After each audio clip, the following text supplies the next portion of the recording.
Good morning. I'm the interpreter for the 9:30 meeting.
Hello,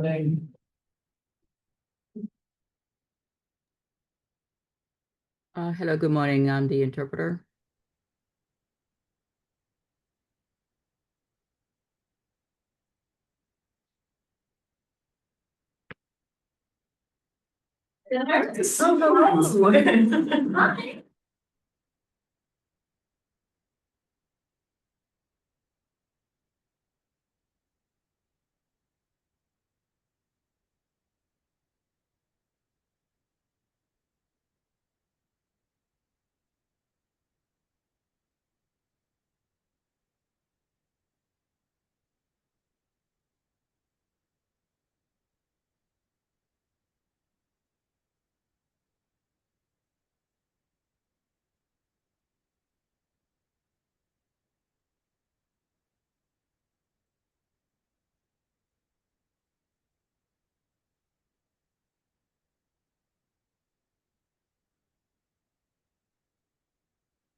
Can they hear me? I know I could hear it through the headphones.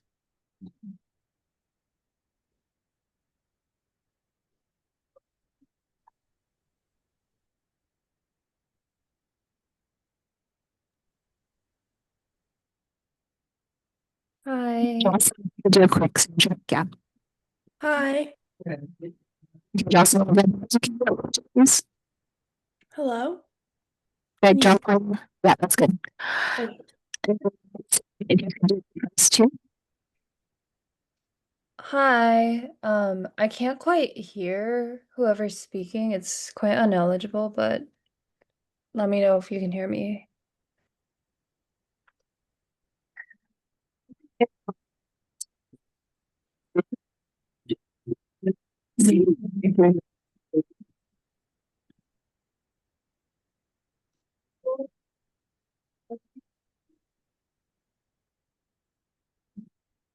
This is one.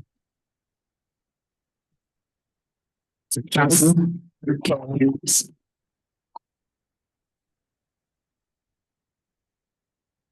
So is the output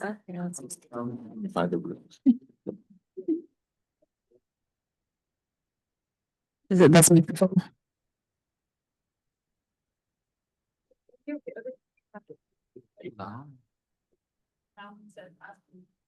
Should I turn it? No. Is the gain too high on my device? How's that? Is that better? Okay, That's much better. perfect.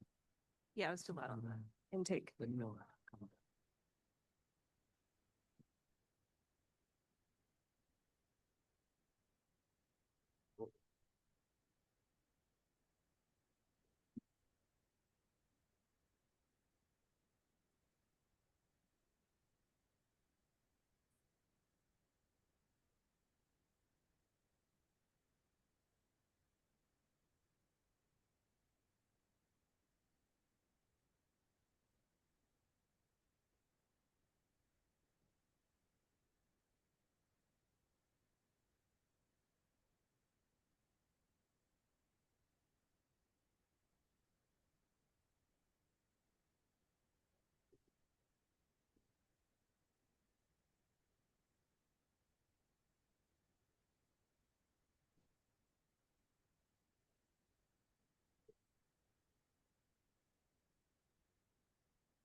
Mhm.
Got it.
Don't hear anything.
California Youth Empowerment Commission meeting is called to order at 9:54 a.m. on Saturday, September 27th in Stockton, California. To begin today, we will share a few reminders to help us conduct a welcoming meeting. First, we are providing interpretation services to Spanish in person and online. If you are speaking at today's meeting as a commissioner, presenter, panelist, or member of the public delivering public comment, we ask that you please speak a bit more slowly so our interpreters can follow along.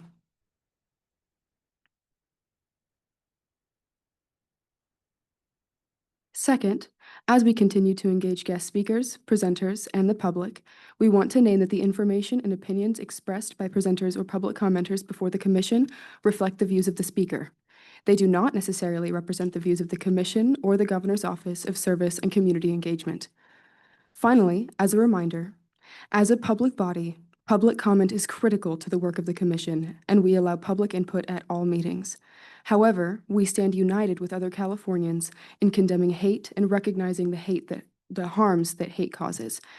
A hate act is a hostile expression or action committed in whole or in part because of a person's actual or perceived identities, characteristics, including race, color, disability, religion, national origin, sexual orientation, or gender, including gender identity, and/or because that person is part of a protected group. The rich diversity among our population in California is one of our state's greatest assets, and we are committed to supporting and protecting all people in California. As a reminder, if you are a victim or witness to hate, racism, or bullying, you can report the incident and receive free support through the California versus Hate resource line. The hotline will help you identify next steps and help connect you to resources including legal, financial, mental health, and mediation services. Report hate by calling 833-8-no-hate or visiting cavshate.org.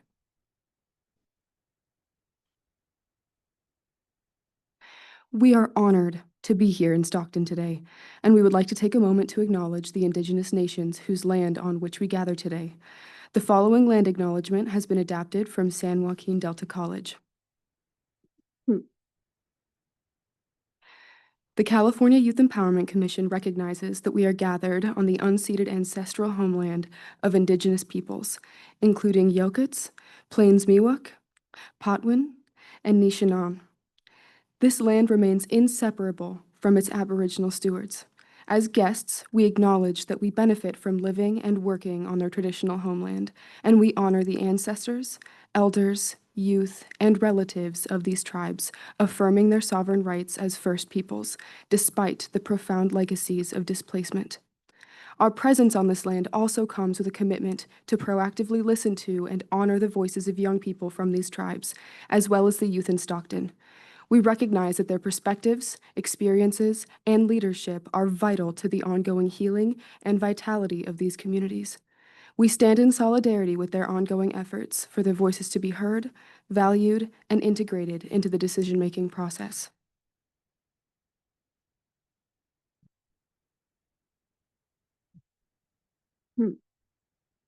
Our agenda for this meeting covers 7 agenda items. We have hard copies of the agenda and other relevant meeting materials available in the room. Materials are also available online at youthempowermentca.gov/meetings-events. Director Wallace, can you please provide a brief overview of the agenda for this meeting?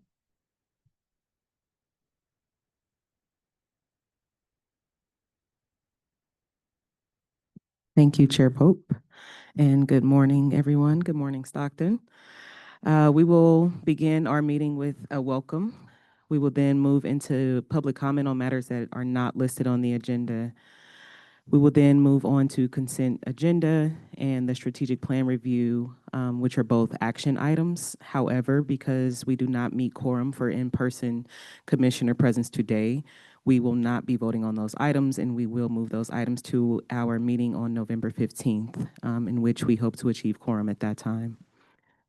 After the strategic plan review and discussion, we will then move into a lunch break and then reconvene to begin having a conversation about what does this strategic plan looks like actualized and moving from the content, the goals, the objectives, and into implementation and design. We'll then be joined by our partners at the Possibility Lab, Professor Lerman and Kate, and they will have a conversation with the commission about the survey that they've been working on to engage other youth councils and commissions throughout the state, and also introduce the idea of a digital youth summit for youth across the state as well. We will then move forward with next steps for staff action and end with adjournment.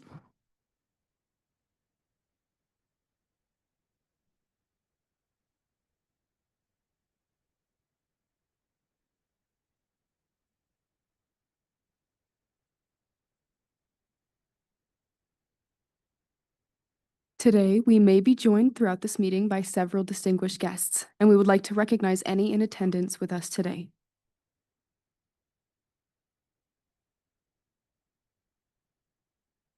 If there are any elected officials present, please let us know that you are here now, if we have any online. Good morning. This is Assembly Member Rhodesia Ransom. I am present here with you today, and thank you for the invitation. Thank you, Assemblymember Rhodesia Ransom. We appreciate your service and your commitment to the youth in Stockton. I'm wondering if you have any remarks that you would like to share with the commission today. Sure. Well, thank you very much for the invitation. Can you all hear me okay? Yes. Are you able to see me? Because I don't see myself on the screen. Yes, we can see you.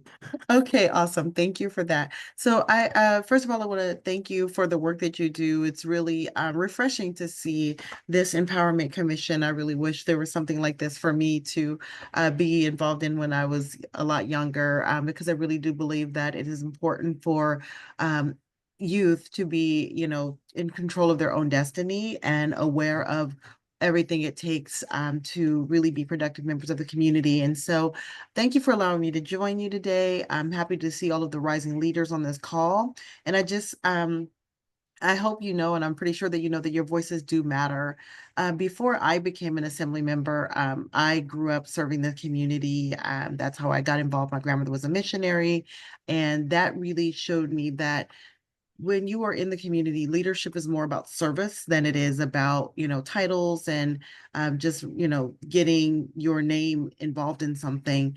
And so that's how I've been able to navigate kind of life and my career.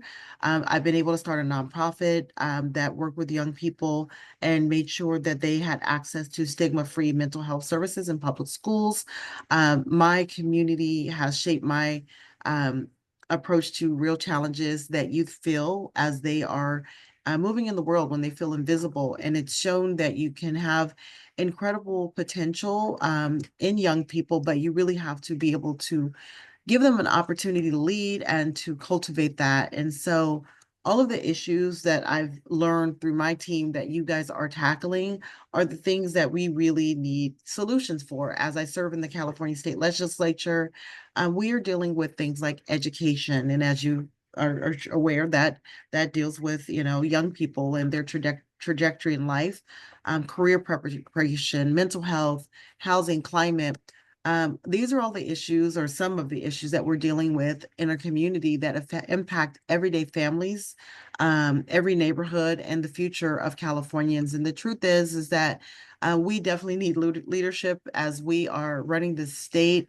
We need your perspective. We need to get things right because it's important. I have 3 adult children, and it's really important that we have a sustainable California where everyone can afford to live in California, where the community is, supporting the thriving and the success. And so in my role as a state lawmaker, I've made it a priority to make sure everyone, including young people, are represented in the conversations as they happen at the Capitol. I do that in several ways through, a young legislators program that I have.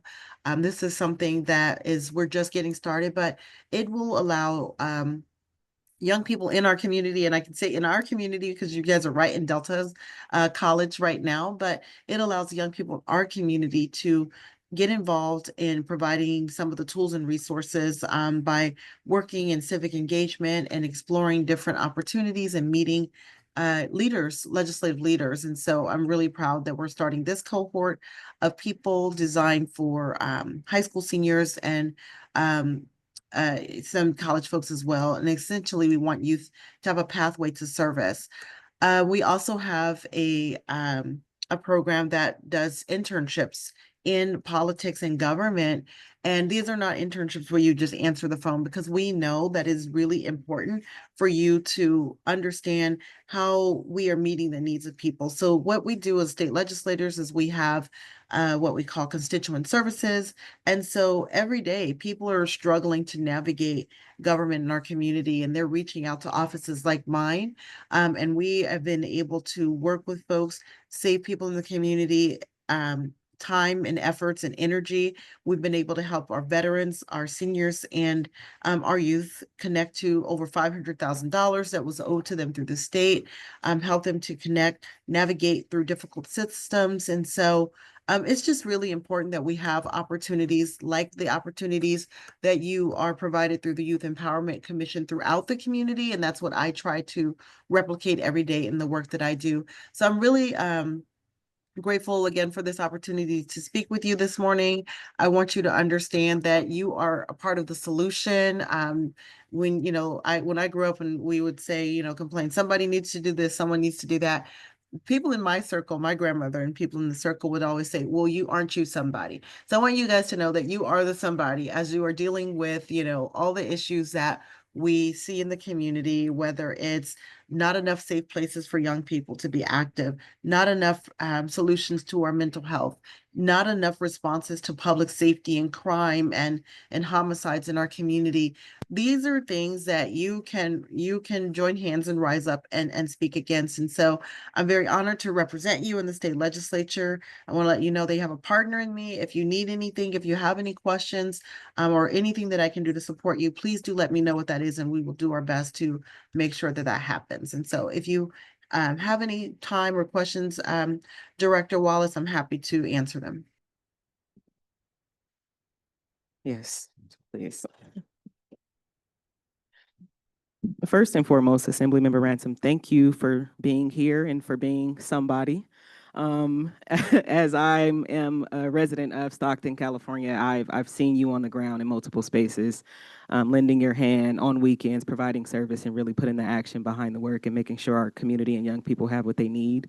So I'm grateful for you being here. I'm grateful for your service, for your support to this commission, and for the work that you're championing. So thank you. I will also open it up to the commissioners if they have any remarks as well.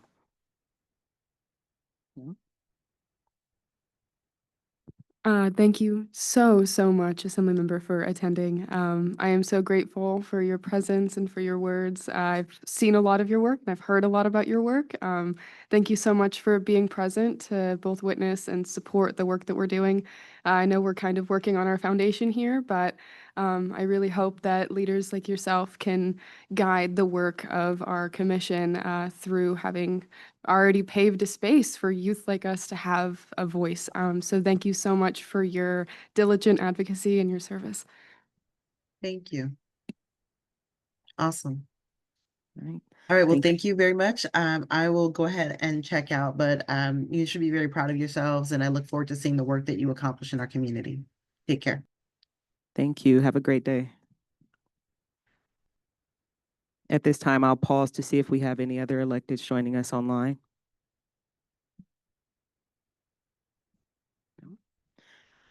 Okay, well, again, we thank Assemblymember Ransom for making the time and sharing conversation with Commission. We thank her and other leaders who share their support for our work. And as she said, like, be that somebody and really put the efforts in their work. We're appreciative for the support, and we hope to build sustained partnerships as we strive to really make an empowered and inclusive state for youth leaders in our current environment. So I'm going to pass it back to Chair Pope to move us forward. Thank you, Director Wallace. We will now conduct roll call to formally note whether we do or do not have quorum and provide an overview of the public comment process. Beth Gasha, External and Legislative Affairs Associate at GoServe, will lead the roll call and provide this overview. Beth, I will turn it over to you. Thank you, Chair Wednesday. We will now call roll to establish quorum, which is the minimum number of members who must be present to make the proceedings of a meeting valid. Quorum is required for the commission to be able to vote on action items. To reach quorum for this meeting, 51% of our voting commissioners must be in attendance in person. This commission has 13 voting members, so our requirement to reach quorum is to have 7 out of the 13 voting members present. Our commission also consists of 3 alternate members who are able to vote if the representative for their region is absent. We will begin roll call with our voting commissioners. Commissioner Melanie. Commissioner Raj. Present. Commissioner Cislali. Present. Commissioner Cislali. Present. We now do it. Thank now. you. Commissioner Madison. Present. Commissioner Shea. Present. Commissioner Aiden. Present. Commissioner Trevor. Commissioner Collin. Commissioner Giselle. Commissioner Wednesday. Present. Commissioner Adelina. Commissioner Andrea. And Commissioner Jocelyn. Present. Thank you. We will now conduct roll call for our alternates. Commissioner Jessica. Commissioner Avanti. Here. Commissioner Sarah. Thank you. At present, we have 5 out of the 13 voting commissioners with us today. Excuse me, we have 9 out of the 13 voting commissioners with us today, with 5 of these commissioners in person, and we also have 3 online. We have 1 out of the 3 alternate commissioners in attendance and do not have quorum today. Yes? Just making sure that you counted Trevor Merrill. Trevor Merrill is in person. Yes. Perfect. Okay. 3. Okay, excellent. So we have at present, thank you for that correction, Director Wallace. We currently have 8 out of 13 voting commissioners with us today, with 5 of these commissioners in person, and we also have 3 online. We do not have quorum, as we do not have the minimum 7 out of 13 voting commissioners in person attendance that is required.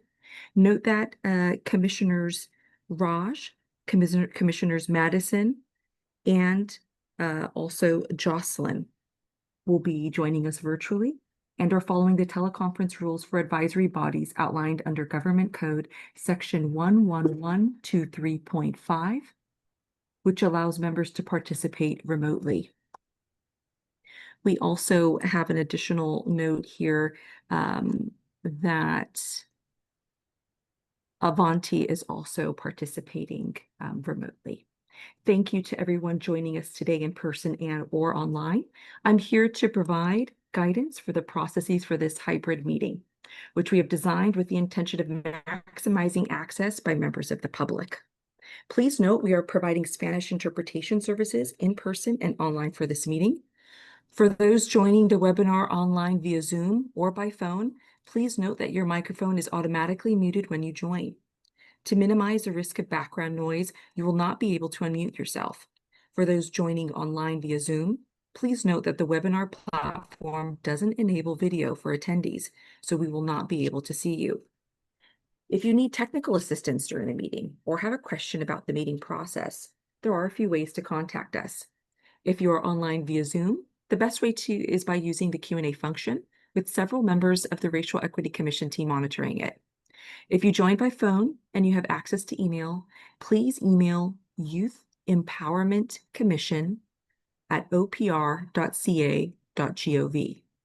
To make an in-person comment, you can pick up a comment card at the back of the room and return it to one of our staff members. You will need to submit a public comment card for each item that you wish to speak on. If you plan to make public comment virtually, you must be online via Zoom, either through the webinar or phone option. To submit an online public comment form, 1, please visit youthempowerment.ca.gov/meetings-events and complete the public comment form link there. You'll need to complete a separate form for each item on which you wish to speak. You may complete a form at any time during the meeting. When Chair Wednesday opens a public comment period for your item, we will call on your name. When you hear your name, please raise your hand. To do this online in the Zoom webinar, click Raise Hand under the Participants menu. Find that at the bottom of your screen. To raise your hand by phone, press *9. When it is your turn to speak, a member of our team will unmute your microphone. If you are online, you will see a window pop up alerting you that the host is unmuting you. You'll need to check the option to approve unmute. After that, you can begin your comment. If you are on your phone, you will hear a recorded message alerting you that your line is unmuted. You can begin your comment once your line is unmuted. Each speaker will have a maximum of 3 minutes to make their remarks. Speakers requiring or using interpretation services are allotted 4 minutes to facilitate full participation. If you're online, you'll see a timer pop up on your screen. Please monitor that and wrap up your remarks accordingly. Whether you are online or via phone, Chair Wednesday or staff will notify you when your time is up. After that, we will mute your microphone. You do not need to take any additional action. Lastly, if you are unable to complete the online form but would like to make a public comment, please email. Thank you so much, and back to you, Chair Wednesday.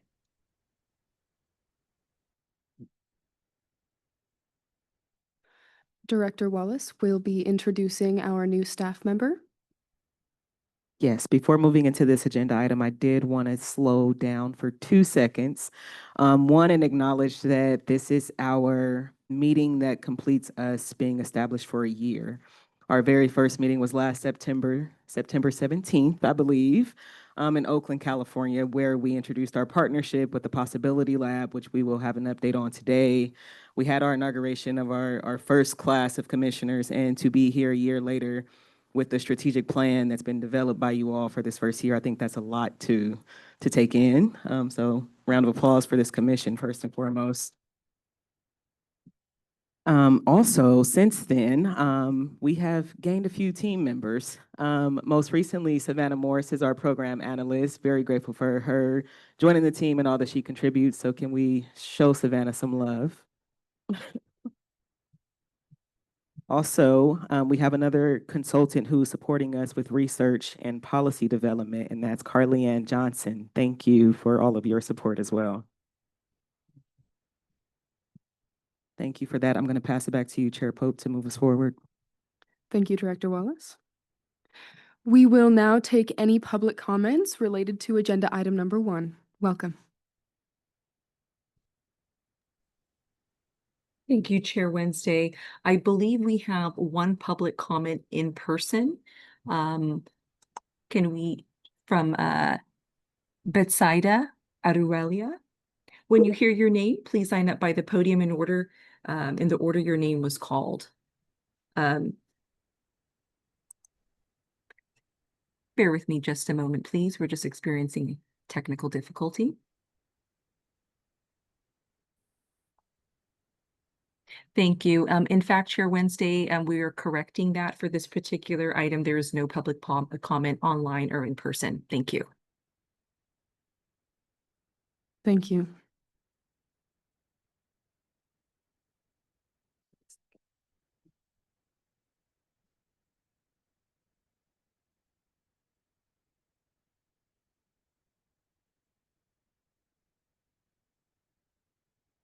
The Commission will now take public comment for matters not on the agenda. This is not a forum for dialogue with the Commissioners. Questions posed to the public during this item cannot be substantively addressed or discussed at this meeting. Any required follow-up can be directed to Youth Empowerment Commission Executive Director Tamisha Wallace. As a reminder, public comment will be limited to 2 minutes per speaker. Thank you, Chair Wednesday. I can confirm that we have one in-person comment for item 2. That is with Betsaida Aruelia. Okay, we will have in-person public comments first, followed by virtual public comments, which we have none at this time. You will have a maximum as a speaker of 3 minutes to make your remarks. Speakers requiring or using translation services are allotted 4 minutes to facilitate full participation. For those that are in person, when you hear your name, please line up by the podium in the order your name is called. Vamos a comenzar en la orden que es llamado su nombre.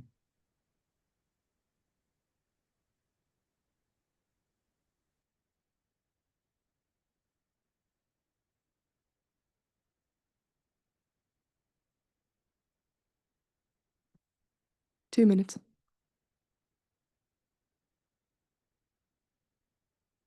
Okay. Good morning, commissioners. My name is Betsaida Riola, and I represent Monterey County Health Department. And you might be asking why I'm here. And really, it's to get to connect with all of you. I am tasked at the Monterey County Health Department to build a youth. First, it was a youth council. Now we're just trying to build something that gives power back to the youth. So we don't want to call it a youth council yet because we don't know what that's going to look like, and we want it to be youth led. So we just want to we don't want to give it a title until we can get youth feedback on what they want it to be called or what they see our program to be in the future. And also I just want to say this is my first time ever making public comment ever. So yay. Also, the main reason I'm here is I get to collaborate with a lot of youth organizations. And one thing that I keep hearing from a lot of youth organizers is the challenge with the job workforce. I hear you guys all talk about how you want to create more jobs for youth, and I think that's all great. But a lot of the youth, especially from low income families, are facing the challenge where now they're making money, but their parents or their family doesn't qualify for like Medi-Cal services anymore, right? So that's just another thing that I continue to see, and it just doesn't seem fair for youth to want to support their family or maybe themselves and not really, instead of it's like moving backwards and being punished for them trying to thrive. And yeah, that's my public comment, just to consider that.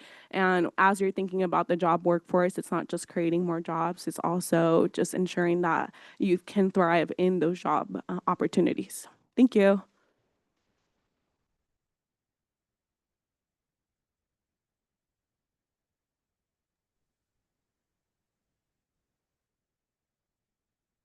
Your, my mic is not on. Thank you greatly for your comment. Are there any other public comments at this time?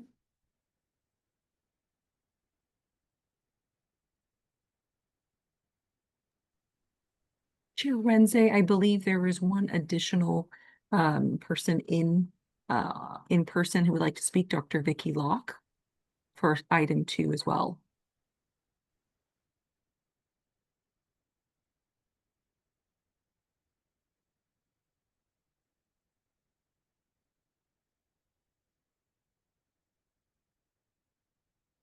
I'm waiting for my timer.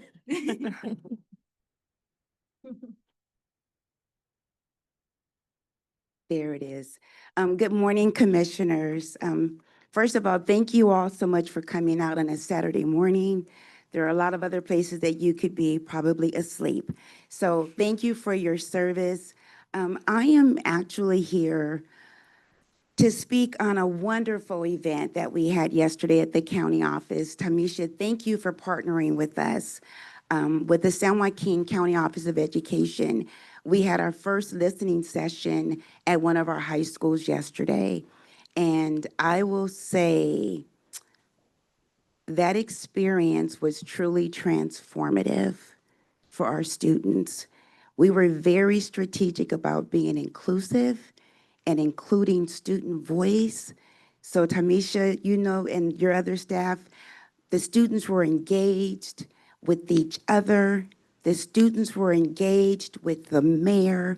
They were engaged with Josh Friday. And so just to see what you do, being empowered, using your voices to empower others to use their voices is truly what this work is about. So I'm here to say thank you, thank you, thank you. I am the coordinator for civic engagement. I work specifically with the state of California with the State Seal of Civic Engagement. And so I do work with all 14 school districts in this area. Students were represented from all 14 districts yesterday. So that within itself is just amazing. And I think why I'm here today is because I work with the entire state of California. I'm originally from Los Angeles. And so I work with Teach Democracy in Hollywood, other organizations, but I'm glad that you are here, that we can do the work together. So thank you.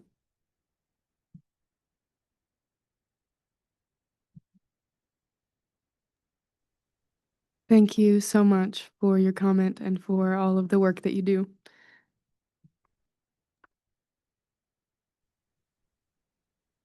Thank you. The public comment period for items not on the agenda is over. I will now pass it back to Chair Wednesday. Thank you. And thank you to both of our attendees that provided public comment. That was very informative. And thank you both for all of your ongoing work and for your support of the commission. It means a lot to us, genuinely. We will now transition to agenda item number 3, the consent agenda, which consists of 2 items.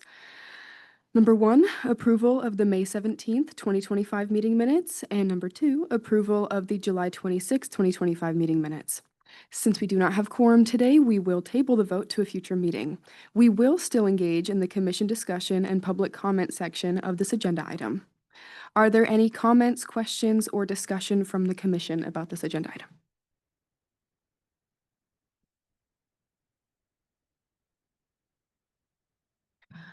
I would like to very briefly discuss some things that I have spoken with other commissioners at the table about.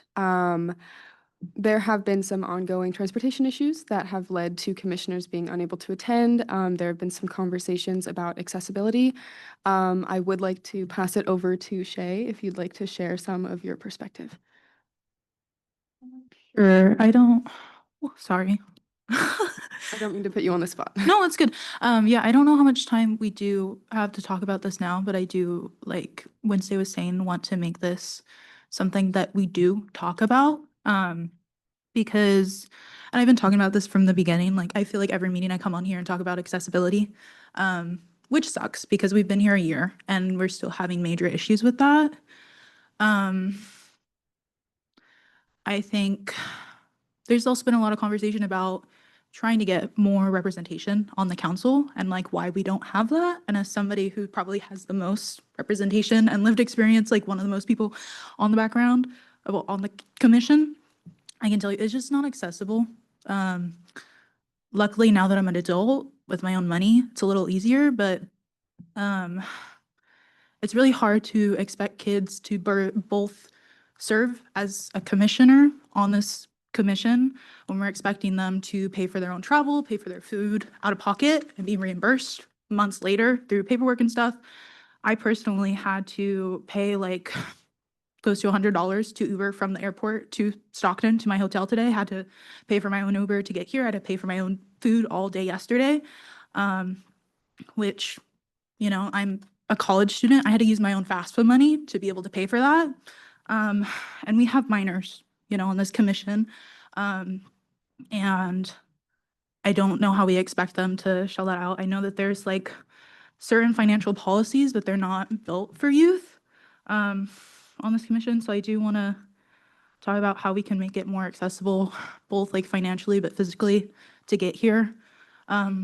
Also as a disabled person, it's very hard to travel, especially on my own. Like can't drive and I have to figure that out. I had to actually miss treatment to even travel over here. I'm in intensive treatment right now and I had to miss that. And so I think there needs to be a conversation of both like how we center our accessibility around the commissioners themselves, but also the public, you know, because I think it's been pretty known that we don't have as much public engagement as we'd like, but I think that's an issue of how much effort it takes for the public to get here and how much they're having to give up to even be here. You know, we don't provide childcare, we don't provide resources, we don't provide like a lot of things. And it's also just intimidating. I don't know how you would expect a kid to come here and sit in a meeting and like write down. I appreciate that you guys are here and do public comment. We never get public comment because how are you going to sit here and ask somebody ahead of time to be like, oh, fill out all your information and then come talk to us for 2 minutes behind a microphone? You know what I mean? That's a lot of pressure, especially for kids, you know? But yeah, it's just really hard because I've had to question several times whether I have the physical and financial capacity to do this work.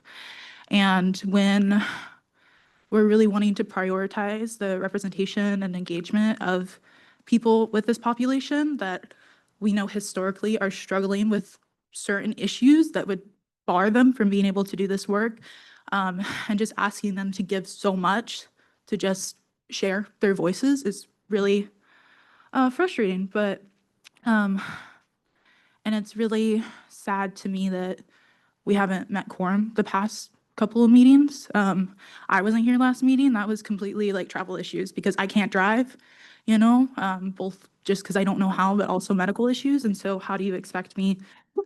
Like, I think I got booked a rental car, which this is not on the logistics people. This is, I think, more of a policy and structural issue. But yeah, so I just like couldn't come. And then there was technical issues that I couldn't join virtually. I tried. I was sat in a waiting room. And so I think there needs to be a big conversation about that, both like just logistically, but also how we set up this environment and how accessible this environment is for people. Yeah, I've tried to make a lot of changes personally in how I show up to these meetings because when we first showed up, I feel like we dressed like super professional language. I've tried to move away from that because I'm like, I think this thing was supposed to be a bridge between youth and politics, and I feel like I'm just sitting up here like mirroring and cosplaying politicians in front of kids and asking them to talk to me, and it's hard. So it's been conversations that I've been having privately, but I do think that there urgently needs to be a public conversation, like as a commission, because logistically it's just not working. We're not even meeting quorum. People are not showing up. Again, this is not like personal attacks to people, but how can we make it to where people can show up, both just accessibility, but accountability? Like, what are we expecting of commissioners? How are we incentivizing them to be here? Because again, like, kids have to miss work, school, all these things. Like, I've had to miss treatment. Like, it's hard to do this work, you know? So I think the way this commission was set up, it's going to be impossible to do the work that we want to do if we keep doing this the same way. You know what I mean? Like, if we're behind the same laws and regulations that top politicians and people that make six-figure salaries are when we're college students and I get paid $100 a meeting, you know, like it's and that's months after, and I get reimbursed, but it's months after. And so, yeah, this isn't to point fingers at anybody. I think it's a structural issue more than anything, but I do think it's something that we need to talk about. I understand that there's like legislation and policy that are in place that kind of cause these issues, but maybe that is something that we need to talk about too, because a big part of this is civic engagement for youth. And so if we're a youth commission that's specifically for that and we're so inaccessible because of these laws, imagine how inaccessible it is for youth to engage with their civic offices at the Capitol. You know what I mean? So yeah, it sucks because I want to engage the community a lot more. You know, I want to show up for them, but I can't reach them with like the kind of walls set in place. And I don't like that I have to choose between treatment or paying my rent or coming to work. You know what I mean? I don't think that's fair to me or the youth that I'm serving. I don't think it's fair for me to show up here and have to give money to the state so that I can engage youth when the whole point is it's supposed to be kind of the other way around. And so, yeah, I don't know how much time we have to talk about it now, but I think that needs to be a part of our strategic plan. Otherwise, like, genuinely, it's just, we're not going to be successful in setting up this commission. I feel like we've been like trotting around the issue. We've like made a lot of comments on it, but there needs to be some actual actionable plans set in place, especially when we are talking about trying to engage and enact more representation on the commission, because while the commissioners are great people with that are very bright and brilliant, like there's a difference between professional experience and lived experience, a huge difference. You know what I mean? And so asking for like this data and this information from these populations, my data is my friends, my neighbors, my family, you know, my lived experience. It's something that I live every single day. And that is what is important to this commission. And so if we are truly trying to engage these populations, we need to do it with justice and dignity, instead of asking them to give so much, because that's the reason they're not here. You know what I mean? That's the reason why people aren't here, because even with my background and all my struggles, I am very privileged compared to a lot of my just peers. So privileged compared to my peers, you know, because people in my same situation are now homeless on the streets, being trafficked, that I know personally. And I'm lucky to escape that, but that doesn't still mean that there isn't struggles behind it that are stopping me from doing my work because of these issues. And I don't know like how much this has affected other youth, but I don't want this to be an issue. I don't want this to like just become like something that's just like, oh, we tried it, it's not gonna work, and then it just never happens again. We're the first commission to do this, period. You know, and there's been a lot of threats even from our administration, both statewide, federally, that I just feel the way that we're treating our commissioners themselves is just disrespectful, and just mirrors like how we value our youth. You know, how much effort are we willing to put in so that we can listen to them and have them show up? You know what I mean? And I don't feel like we're doing that, and I don't feel like we're doing justice to the commission, and I don't feel that we can do the work that we're striving to do under these conditions. I would like to second that, and absolutely, I share a lot of these sentiments, if not all of them. Written into our legislation, we have to have commissioners that come from disadvantaged and marginalized backgrounds. Several of us are former foster youth, former unaccompanied homeless youth, have gone through the mental health, behavioral health system. We come from backgrounds that are historically disadvantaged. It does a disservice to our commissioners and the youth that we serve to not be enabling our attendance and accessibility, and could absolutely be contributing to us not making quorum, and has from testaments from commissioners. So having that be a focus and adding that to our action items is something I would like to do today, and then that's why I initiated the conversation. Another comment related to this item that I would like to bring up is reviewing commissioners who have not been able to attend consistently and having more serious conversations about that lack of attendance and how it is going to affect our ongoing voting and ability to make progress as a commission. What that looks like, I will have to collaborate with my vice chair and executive director, and we will begin having those conversations. I wanted to just add that to some of our action items as well, make sure that we're addressing it, because we now have 2 sets of meeting minutes that we have not been able to vote on. So looks like we now have to begin having some of those conversations. I would also just say that, like, both with like showing up, just like, I think there needs to be a huge conversation about accountability, about how we all show up to these meetings.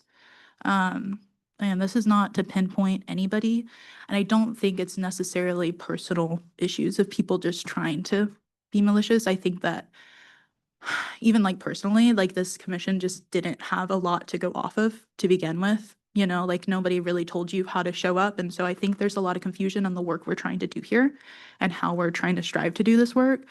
And again, especially, I'm like, so this is something I've been talking about. I'm so concerned when we're talking about bringing all these marginalized youth in, kids that are actively in foster care in the juvenile system, juvenile justice system, kids that are indigenous from rural places. We're actively trying to bring them into spaces where there's like a very clear power structure going on, I feel. And I don't think it's purposely. I do think that there needs to be a clear, like, set of accountability of how we show up and our intentions, and who and what we're trying to prioritize in this commission. Because again, I think that there's a lot of things that we get caught up on that just don't matter a lot of the time, like realistically, you know what I mean? Like it's, at least to like kids like me, you know, it's like, yeah, arts and stuff does matter, but I can't pay my rent, you know, I can't pay my medical bills. There's bigger things than my accessibility to like music, you know what I mean? Like, and so, just trying to refocus what we're trying to do here because,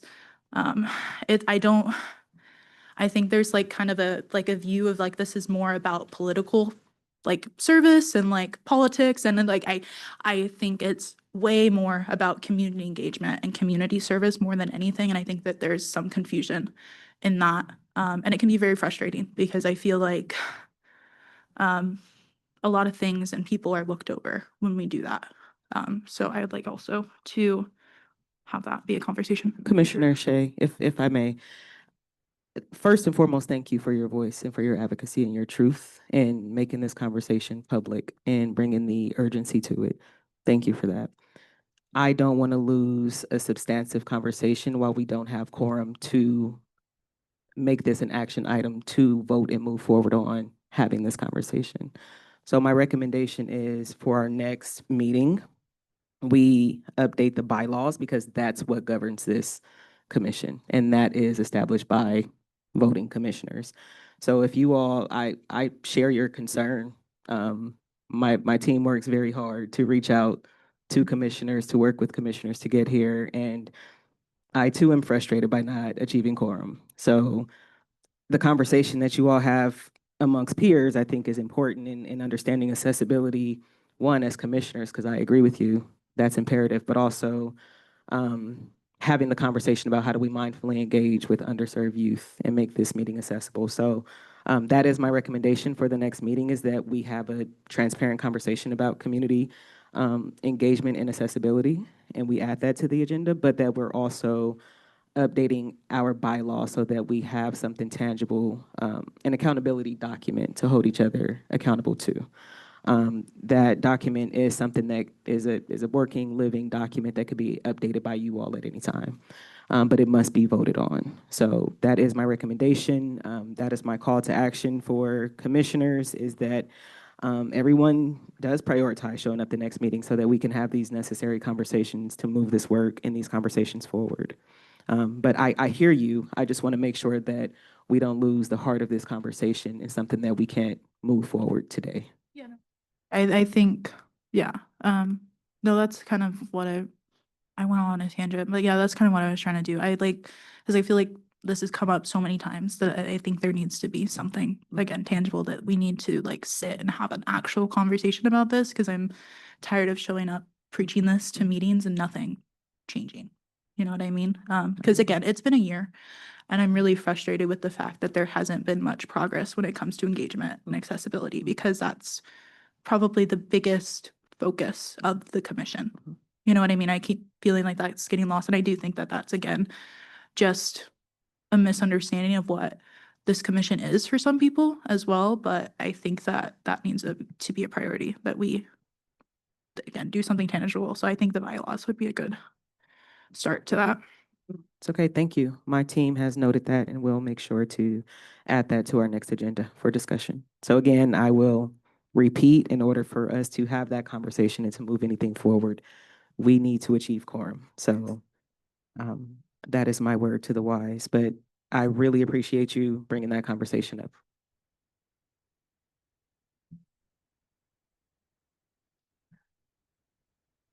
Are there any other comments, questions, or discussion from the commission? Perhaps from the other side of the table?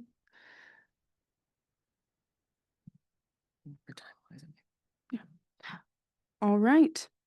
We will now take any public comment related to this agenda item.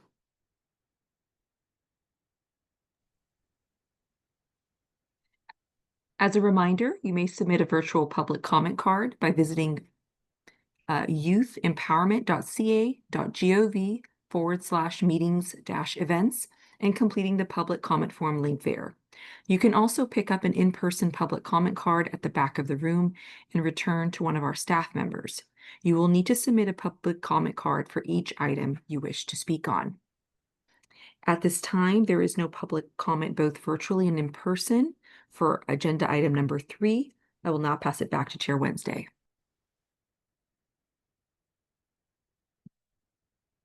Before our next agenda item, we will be taking a 10-minute recess. We will return at 10:54 a.m. Thank you.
I mean, like,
We're going to get started here in 1 second.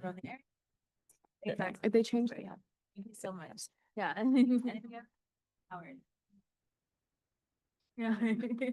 Everyone, please take your seats. We are about to get started.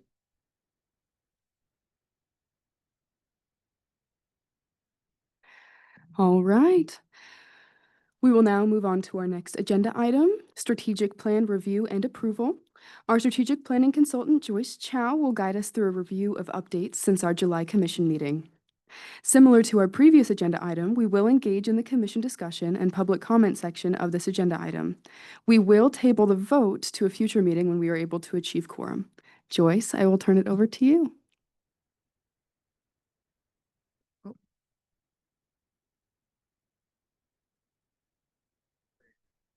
Okay, can you all, is this on? Yeah, okay. Okay, well, good morning, everybody. Late morning, I always get a little, like, are we in the morning? Are we in the afternoon yet? But hello, everyone. It's really great to see you all, to be here with everybody, both here in the room and online. And I know there are folks in the room I have my back to, but I am hoping that we are, kind of engaging in this conversation together. Before we go into talking about the strategic plan, and I'll provide some context for folks who haven't been able to join in previous meetings, I want to just take a second and have us go into this conversation kind of acknowledging some of what we've been thinking about, talking about, moving through today. You know, it doesn't always feel great to go from a conversation where we are sharing really vulnerable and powerful things and then talking about something like the strategic plan, which some folks, it just feels like a different energy, right? And we're going to try to bridge those two conversations. But first, my question to the commission for anyone who would like to share, it's not required, is what is something you are bringing with you as we move into this conversation? So it can be feelings, it can be thoughts, it can be questions, but wanted to create space for that before we dive into strategic planning. I like to say, feeling a lot of things, but one of the things is feeling reflective, and another thing is feeling very proud, because like Director Wallace said at the beginning of this meeting marks 1 year since we really started this process, and to have come so far and to have such a substantive thing in front of us, thanks to the hard work of you, Joyce, and of course the commission, and of course the commission staff. It feels really exciting to me. So I just wanted to make sure that the commission is being able to appreciate that if possible, that we've come so far, and we have a lot of work ahead of us too. I am feeling a mix of excited and somewhat antsy, because I know that we are a year in, and based on our timeline, we are hopefully going to start getting into the meat of things somewhat soon and having more of those conversations about action. I'm really excited to see where we are today and kind of review where we are in the process. And I'm nervous because we have a lot of things going on in our social climate right now. And right now our role is more important than ever. So how we can, as a commission, reorient ourselves and kind of acclimate to the new climate. This is going to be an integral part of our ongoing strategic plan and how we operate as a commission. So kind of reviewing what we're going to be working on. I'm both excited and maybe a little bit apprehensive just because everyone knows what's going on in the world right now. So, but those are my thoughts and feelings. I'll briefly say I'm feeling very hopeful going into this meeting. I think that a lot of the commissioners share the same sentiment as me in saying that we felt like this past year has been like very important in terms of laying the groundwork, but also it has felt at times hard because it feels like we're at a standstill. But I think this will really allow us to do what our name is, and that is empower youth. And it'll not only be empowering to the commission, but I think to the communities that we are hopefully aiming to serve. Okay, I'm, as a newbie, just really excited. I'm just feeling very hopeful and very grateful to be even in a space where we can discuss these things and getting to know different perspectives, getting to listen to other individuals who might not see eye to eye with me, but at the same time being very eye-opening to things that I haven't experienced myself. So I'm just utterly grateful to be here and so excited for what's to come. So yeah.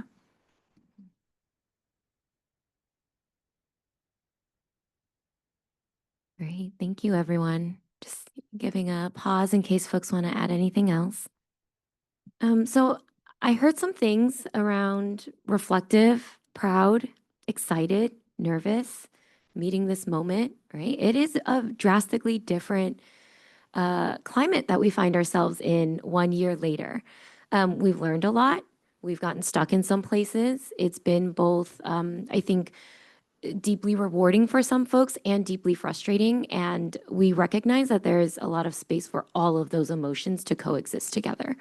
Okay, so thankful for everyone's, continued like input and engagement throughout this process, both like folks who are on this commission and community members who show up and give public comment, or as we'll talk about a little bit later today, some of the feedback that we've received from posting the strategic plan and asking the broader public to share input. So with that, I want us to maybe bring that thread into the conversation we're about to have. As we think about what does it look like to meet this moment? What does it look like to think about accessibility and engagement in meaningful ways? Let's talk about that, right? I know that we're looking at words on a page, but it's how do we bring those words to life that is going to really drive the difference. So I forgot that I'm the one navigating these slides. All right, so we saw this graphic in July. I won't spend a lot of time, digging into the words on the page, but I just want to reground us in like how we think about what is a strategic plan, right? There's lots of folks who struggle with this.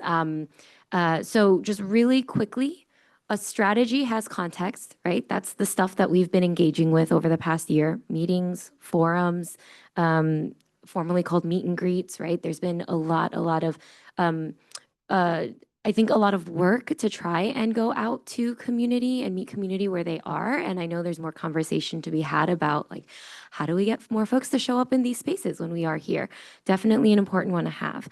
But that's some of the context that we're coming in with. There's also our legislation, right? So in July, we looked back at what we are, what this commission is legally charged with doing. There was some language we pulled out around the commission may do these following activities, right? So we have to keep that in mind as we go into what's feasible with our strategy. We also conducted a feedback process that I'll talk through in a little bit. And we also did do some assessments very early on in this process. Folks may remember really in January, February, many of you had one-on-one conversations with me, connected me to folks who I could talk to throughout California, and that informed some of those findings that we talked about in March, right? So all of that shaped this strategic plan that we're now talking about. So then we get to this middle piece, this strategic plan. And then in this visual, the example I'm giving is like, if your strategy is your foundation, right? Every house needs to be built on a solid foundation. Otherwise you get a big headache later on.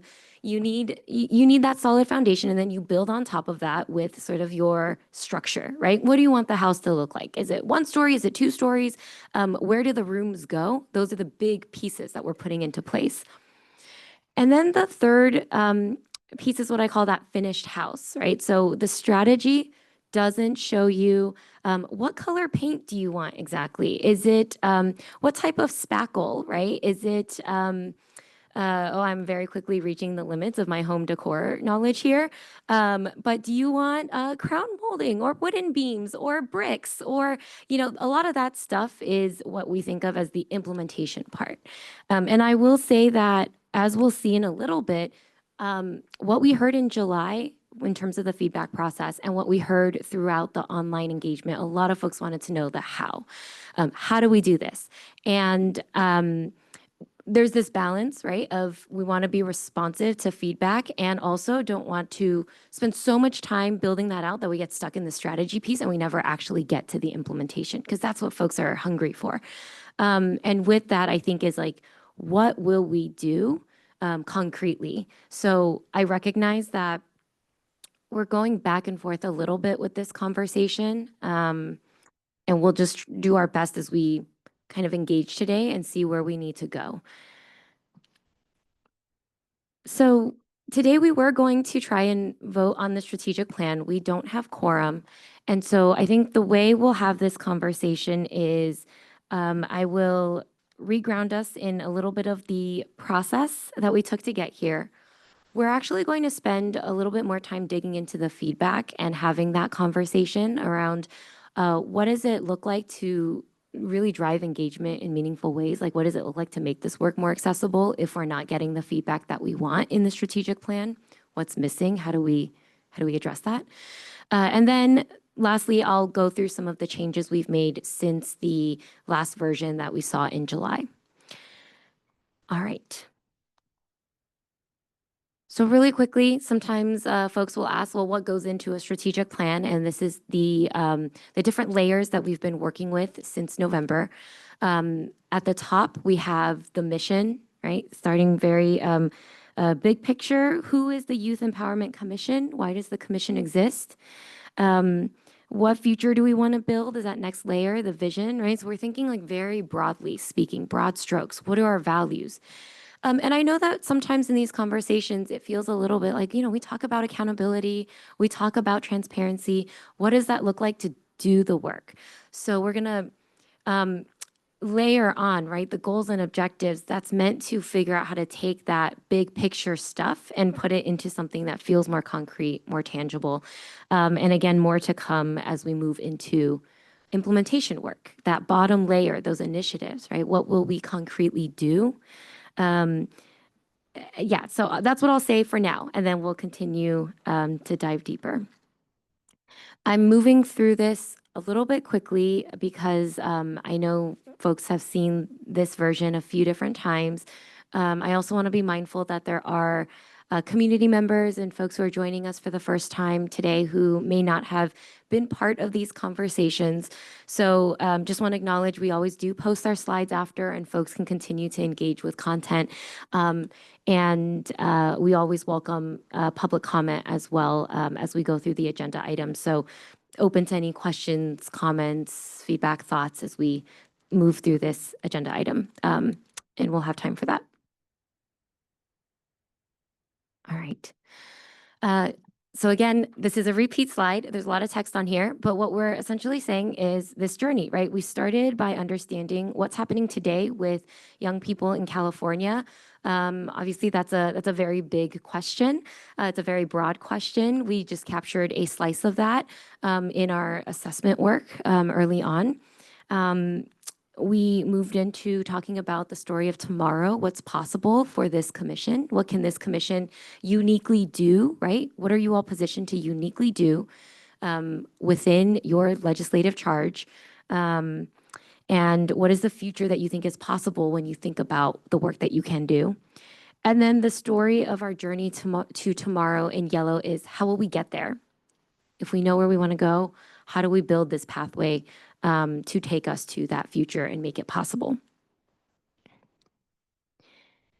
We are building the strategic plan in a few different stages now. So this is switching into not just the process and like sort of the general story of how we got here, but specifically when we talk about a strategic plan as a document, there's also that piece. There's the process, and then there's the final quote unquote report, if you will. And so in July, we saw an initial draft. Today we're in September. We have a quote unquote final draft. We don't have the quorum to be able to approve today, so we will review. And then, if we do want to make some adjustments, I'll say that we can look at November, right? So that we make sure we are considering engagement in meaningful ways, accessible ways.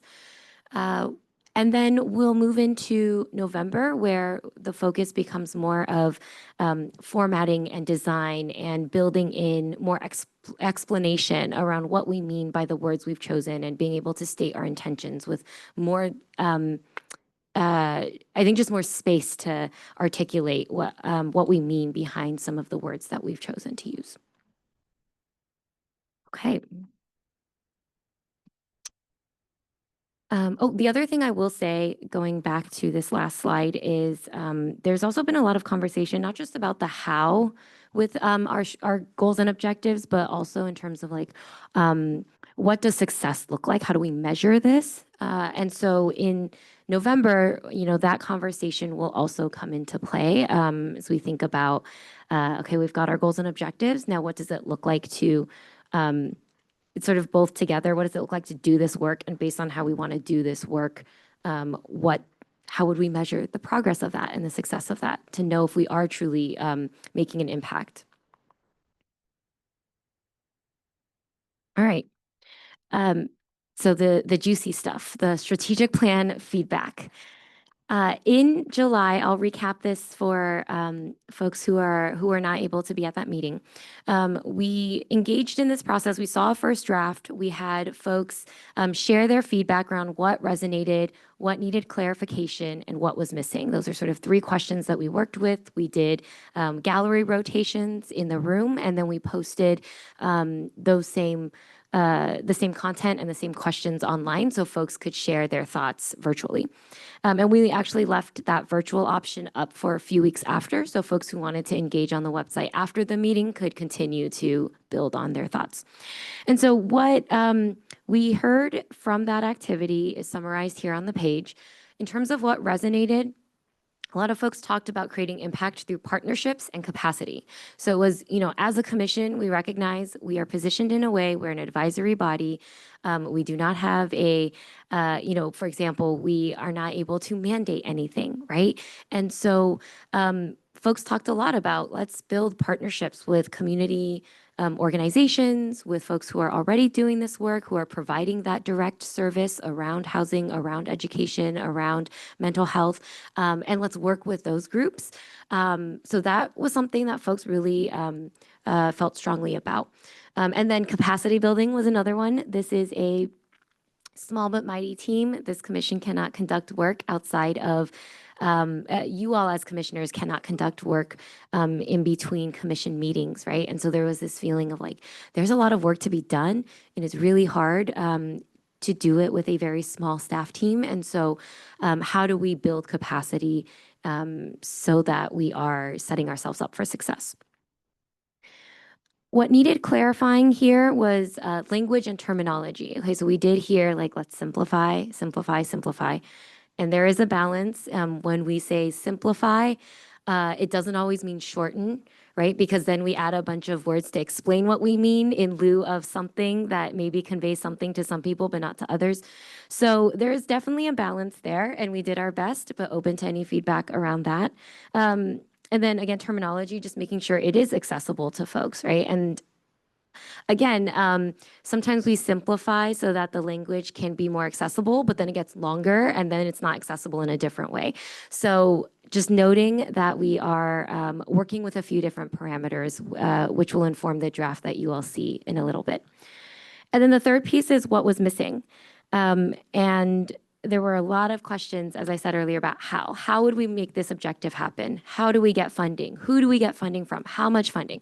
And that's just information that I think we want to focus on during implementation, because if we are waiting on that, a lot of the strategy portion here continues to drag on. I know folks are eager to get into that action work.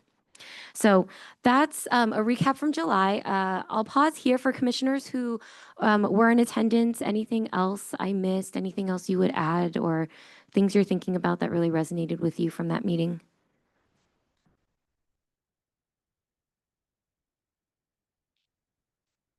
Okay.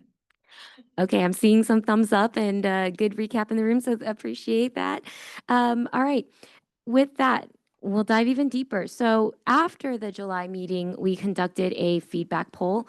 We created a survey and posted it on the commission website, and then sent it out to folks who had emailed the commission inbox, partners we had engaged with over the last year, asked them to share it with their own youth networks, and also reached out to some different youth commissions where we could find that contact information.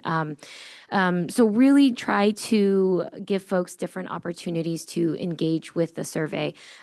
We also created a specific page on the commission website, kind of providing the information about the strategic plan draft, posted the survey link there, directed folks to commission recordings, past meetings, kind of giving an overview of the strategic plan. So that's some of the context that informs what we're about to see on the next few slides. I was really confident that I was using this correctly, and now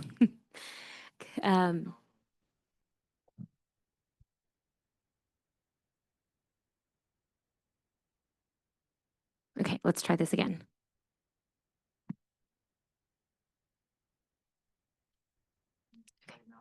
Okay, great. Here we are. All right, thank you. So our feedback poll, we received 29 responses over the course of, I think it was a 4-week period that we left the survey open for. Could be longer. We had a deadline. I left the survey open. I think it's actually still open now. And I've been monitoring to see if responses come in, just to see if we could get more as we went on. And we actually did over after the deadline. So, you know, we'll try to keep on going as best we can. But in the time it was open, we received 29 responses. And we asked folks to share, you know, the perspective that they were engaging with. So the first question asked, which of the following best describes you? And there were about 10 different options or so. And of the folks who responded to that question, the majority of folks were government staff member or policymaker working on youth issues. We had 12 folks respond in that category. And then I want to highlight, even though it is not the highest number here, if you actually look at options C, D, and H, these are all answer choices that respond to youth perspective. So answer choice C was young person interested in youth empowerment. D was youth leader or advocate in my community. And H was young person currently involved in a youth program or organization, right? So if we look at those green, the numbers from the green bars, that actually added up to 12 as well. I cannot do math today. Every time I try to do math in these recorded meetings, it does not end well. Okay, so we've got 12 responses there, just as much as government staff members or policymakers, right?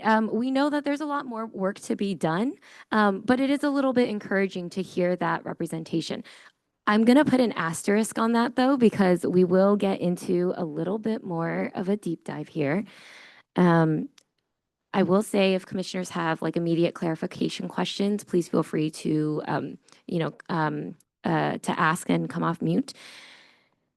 The reason I put an asterisk around it is we also asked a series of demographic questions. And so one of those was age. We had race and ethnicity, LGBTQ plus status, identity, gender identity, and disability status.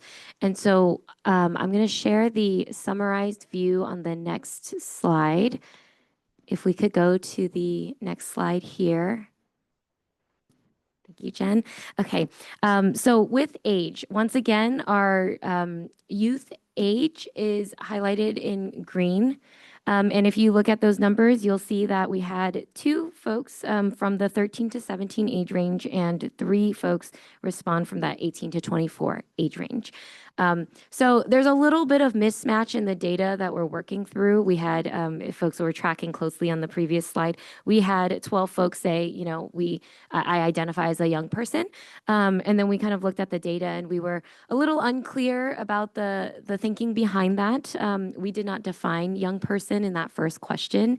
I think Commissioner Aden made a great point last week at a listening session that youth is sometimes both a legal definition of youth as well as a sort of spirit or intention or place in experience, right? And so, you know, there are some folks who really embodied that youth identity, I think, and also selected 45 to 54, right? That was one of the responses we got. So just a lot of youth means a lot of different things to a lot of different people, as we've talked about on this commission. But for the purposes of our feedback, I did look at the feedback specifically, generally, but also specifically for those who responded in the age ranges of 13 through 24, because that is within the parameters of this commission. All right. Oh, I'm sorry. I thought I saw a hand there. No. Okay. So going through the demographics really quickly, we do see that the folks who responded, we saw a lot of responses from 25 to 34-year-olds, and kind of like offshoots of that, you know, a little bit younger, a little bit older. That's where the majority of our responses came from. Within race and ethnicity, we had let me see if I'm going to try to do math again. I should have prepared this ahead of time. But we've got more than half of folks selected Hispanic or Latino, Latina, Latine. And so that is something to note in our data demographics. Followed by white and followed by Asian, followed by Black or African American, then Middle Eastern or Northern African, and Native Hawaiian or Pacific Islander. We had a couple of folks actually leave that blank, so we don't know, or they selected prefer not to say. So, once again, as we go through the demographic data, I just want to note we often talk about data as a very stagnant a kind of a stagnant concept, right? Like this is what the data says, this is it. But one of the pieces of reading data is like who is not represented in this data, who is missing. So we're gonna have that conversation, I think, today. Moving into the bottom row, do you identify as LGBTQ plus? Most folks said no. What is your gender identity? We had almost an even distribution between boy/man, girl/woman in the gender binary. We did not get a lot of responses outside of that. And then the last one, do you identify as a person with a disability? And most folks also said no, although we did have a couple of folks say yes. But again, just kind of thinking about who's represented in the data that we'll take a look at. I'll pause here again before we dive into themes and outputs, but any questions or reflections from the commission about that?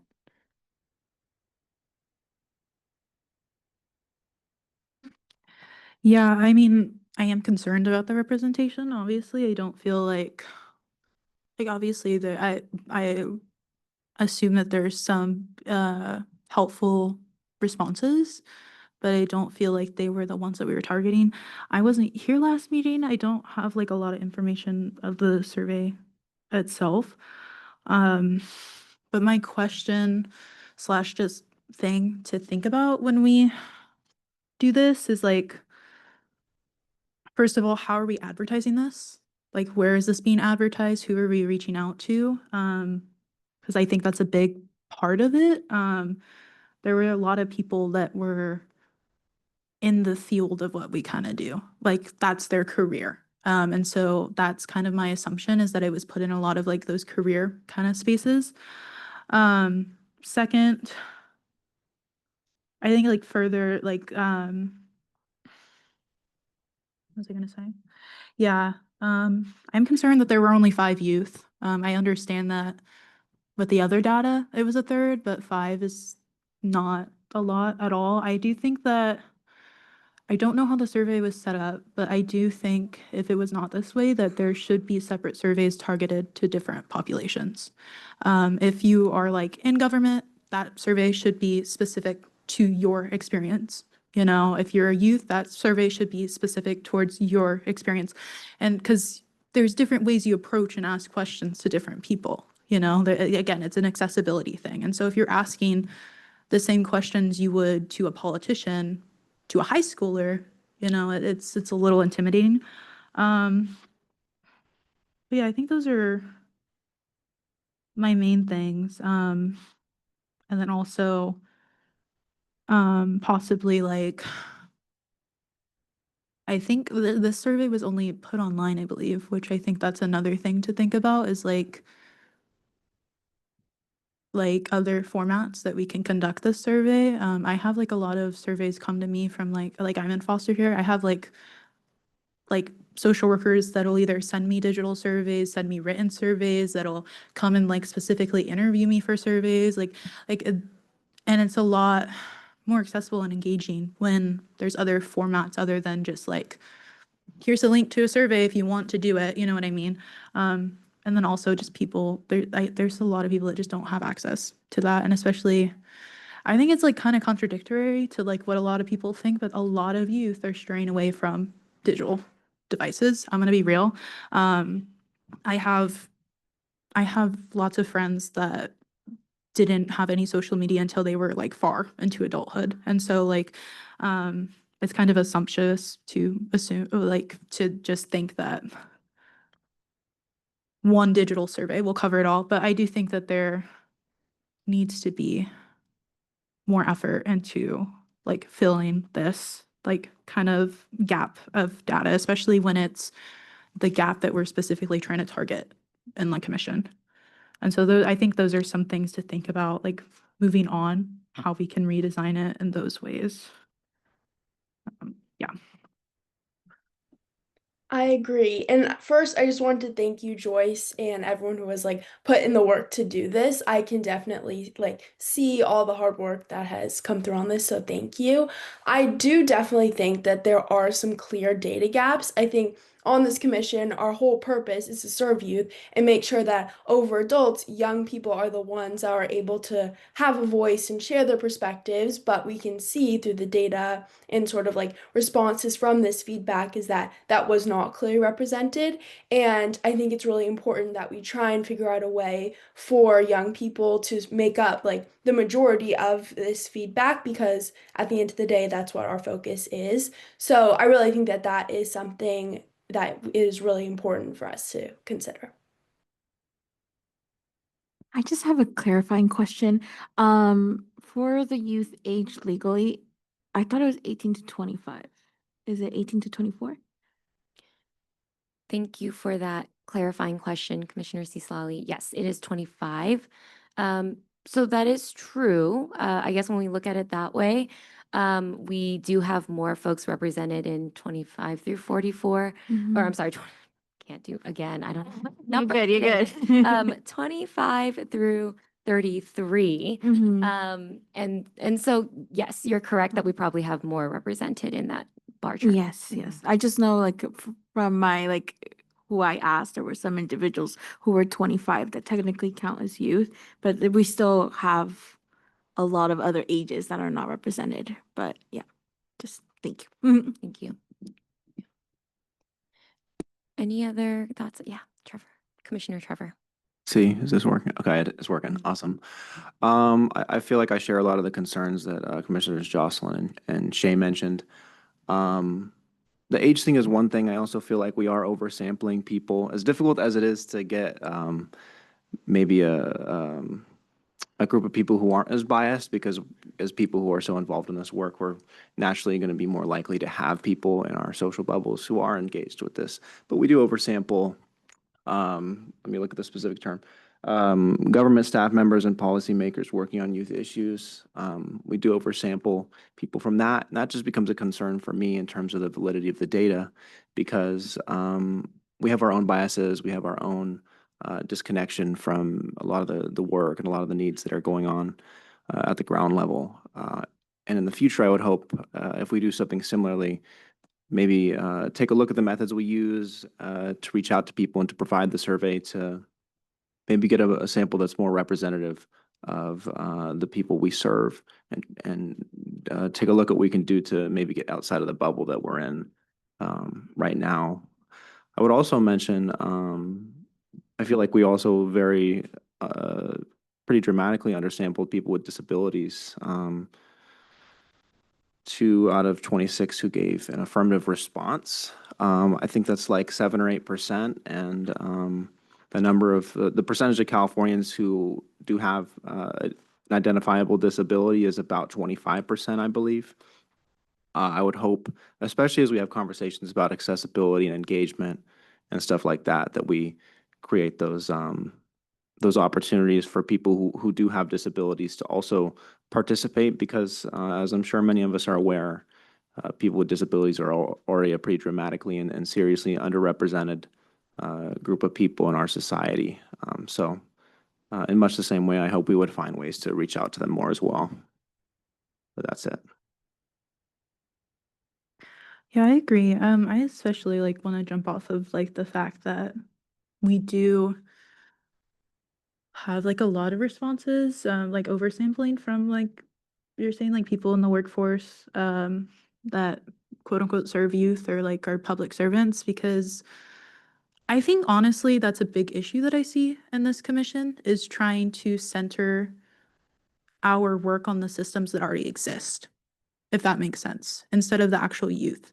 Because I feel like that comes to a lot of issues. I feel like I've had a lot of like clashes with people on the commission of like, that's just the rules. That's just the way it is. That's the way it's always done. Like, that's the way you do it. But when we're talking about like transforming these systems to better fit youth, why are we so stuck in this mindset? And why are we like taking so much advice from these people that are literally running these systems? You know what I mean? And like, I understand that there can be like, that there are great people in government, but I don't feel like that should necessarily be our only focus. And I don't think that that's what it was. I think, again, it might have just been how it was advertised. Because even for me, like when I think I was like told like the day before or something, like, hey, can you like the day before the due date, like, hey, can you share this out?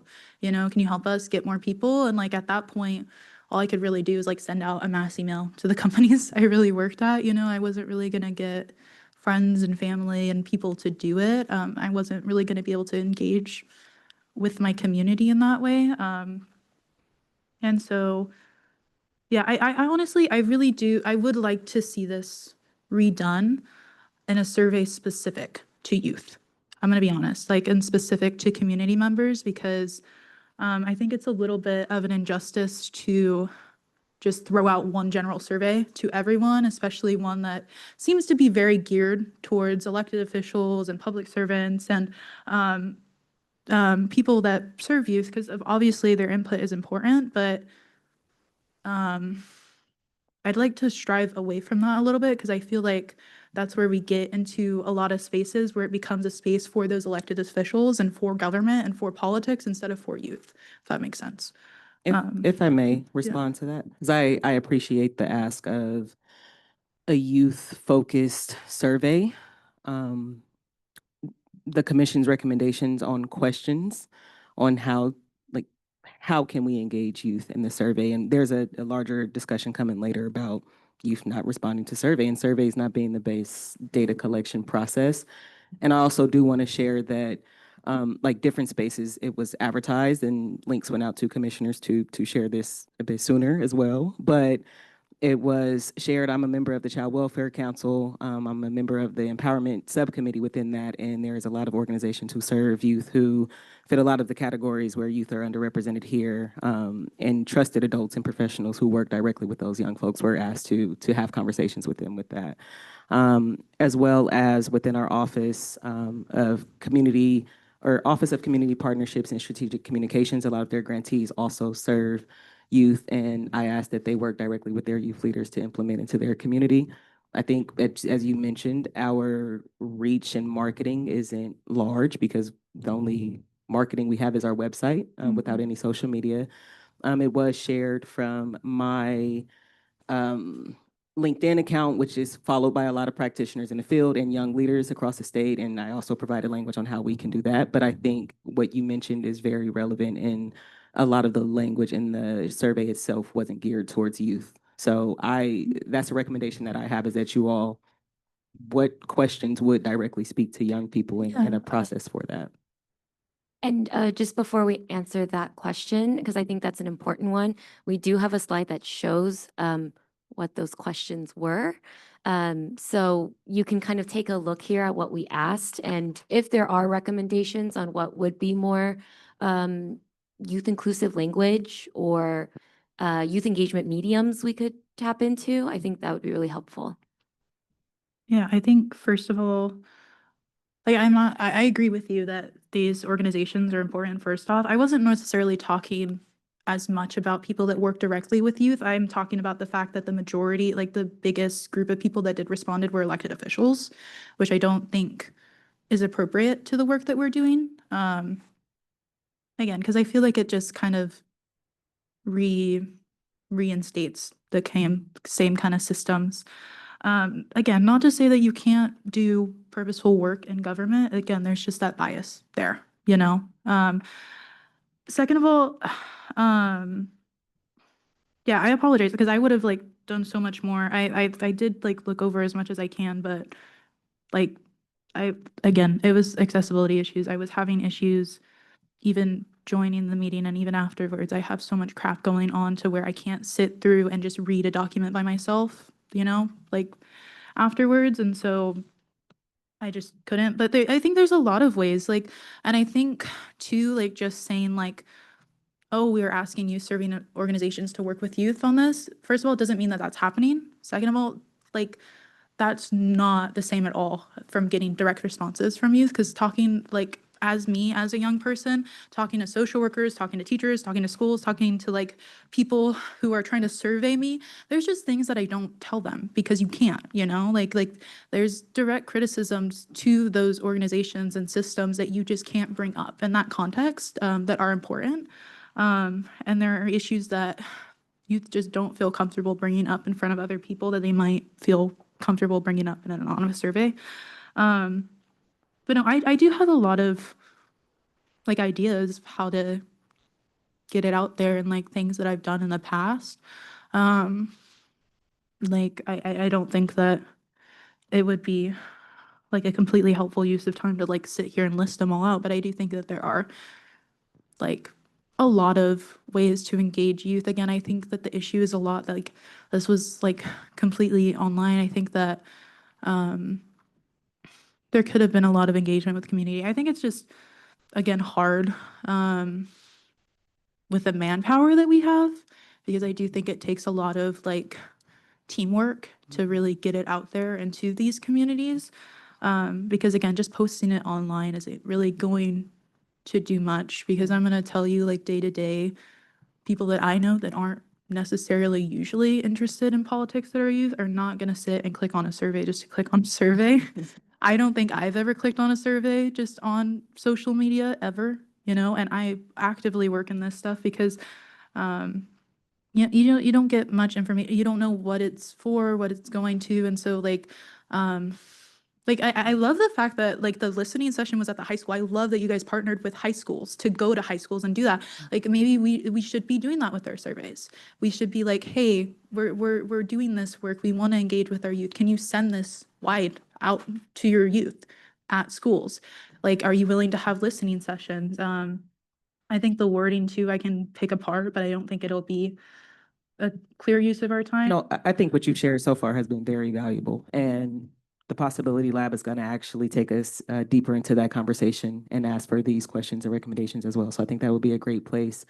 One, to figure out capacity. As you said, we have a staff of 4, and our charge is the entire state, you know, so that is a very real limitation that we have. But being a bridge in figuring out how do we leverage existing youth councils and commissions is an opportunity to increase our capacity. But I think this conversation is imperative because we can have the capacity, but if the content and the method, you know, isn't appropriate to engage young people, how do we move from surveys to focus groups and more of those conversations? So Possibility Lab will have that conversation with us later. So I don't want to take too much time figuring out the reframe now, but if you all can think about that, because I think that's exactly what we need is how do we pivot, you know, and make sure that we're doing this in a way that we're getting the voices that we need to in a way that speaks to them and that doesn't feel sterile or catered to adults and adult allies. So that's very real, but I want to make sure that we're giving this conversation its due time because we are very behind, and I don't want to be redundant in this conversation as well.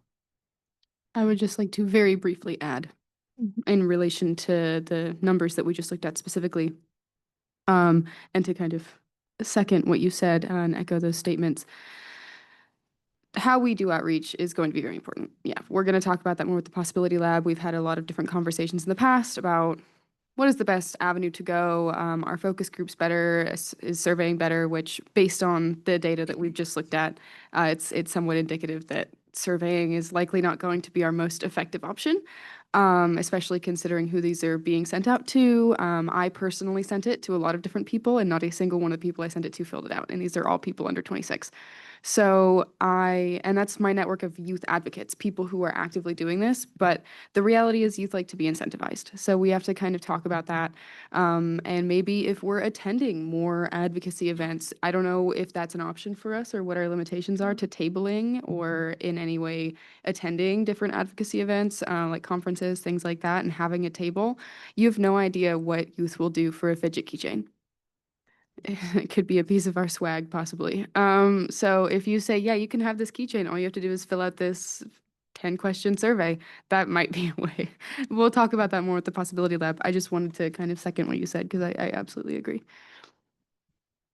I agree with all the things. I was just going to say something when I was looking at the survey, and some feedback that I received was the first thing, I really liked the colors and how streamlined and clean it looked. But when I told my peers, they were like, "What is this?" And a lot of people haven't heard what the commission is. So probably kind of like an intro. I was thinking like maybe like a video of like commissioners kind of being like, "Hey, this is who we are. Please fill out the survey. We love to hear your voice," something like that. Because it was kind of hard even for me when I went in. I was like, "Oh, first question, immediately go right to the point." And I'm like, wait, I have to remember what we talked about, right? So that was kind of the feedback that I received. Another thing, which I didn't have a lot of time to go over it, but I'm not sure if it was in Spanish. Was it in Spanish? So another thing is like language accessibility, and not just Spanish. There's so many languages, but and I also understand. Thank you so much to the staff. I know you guys are working so hard, but there's like a little things that I received feedback on, which yeah, that's my little thing.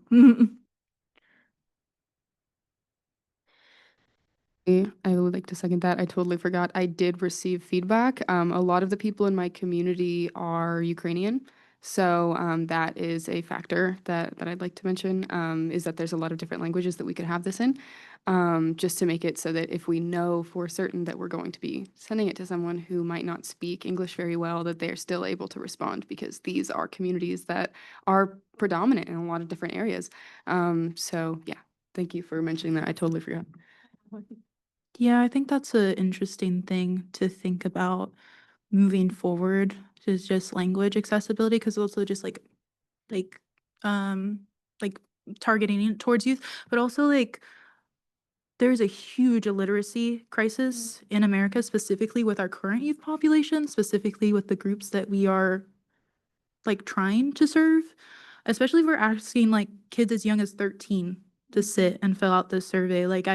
I grew up with friends, like my dad didn't know how to read and write, like my friends and family didn't know. And um so yeah, I think that'll take some creativity to kind of bridge that gap, but that can also be a big thing. Like even like me just sitting down and like doing surveys, as a neurodivergent person, I'm just like, this is so taxing and tiring to even look at, a lot of the time, especially because a lot of these words do kind of like this language I see more in my workspace than anywhere else. I see it in the career field than anywhere else. I don't know if you brought this up to, just general youth, especially 13-year-olds, if they know what you were even talking about.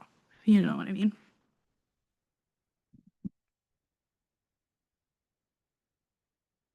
All right. Thank you for that feedback and that discussion, everybody. I think there's a few different threads of this conversation that I'm hearing. So one is we just need more youth engagement generally. We need to rethink our approach to that. And there's a lot more work that we can do around that. And I want to maybe asterisk this a little bit, which is we are talking about feedback in this moment, feedback for the purposes of a strategic plan. And we, of course, want youth feedback in here. We also know that this commission has multiple groups, right? You want to represent youth. You need to be able to work with other state perspectives in order to push that work forward, especially on the policy side, especially on the budget side. We know that you are trying to partner with community organizations. And so I think, something I'm reflecting on is there's always that balance of we need to make sure that youth perspectives are centered in this work. And there is a lot of work to be done as well in making sure we are writing this plan in a way that other people are able to engage with you all. So that's one piece. I think the second piece, I want to come back to this after we go through the results in a few minutes, is what does it look like to get to a point in our strategic planning feedback where we say we have enough? Because I think that's a different conversation than what does it look like to engage young people across California in meaningful ways. they're connected, but I think there's a slightly different connection, slightly different flavor to this conversation because it's, one of the things I hear from this commission a lot is we want to move into implementation. We want to get to the work.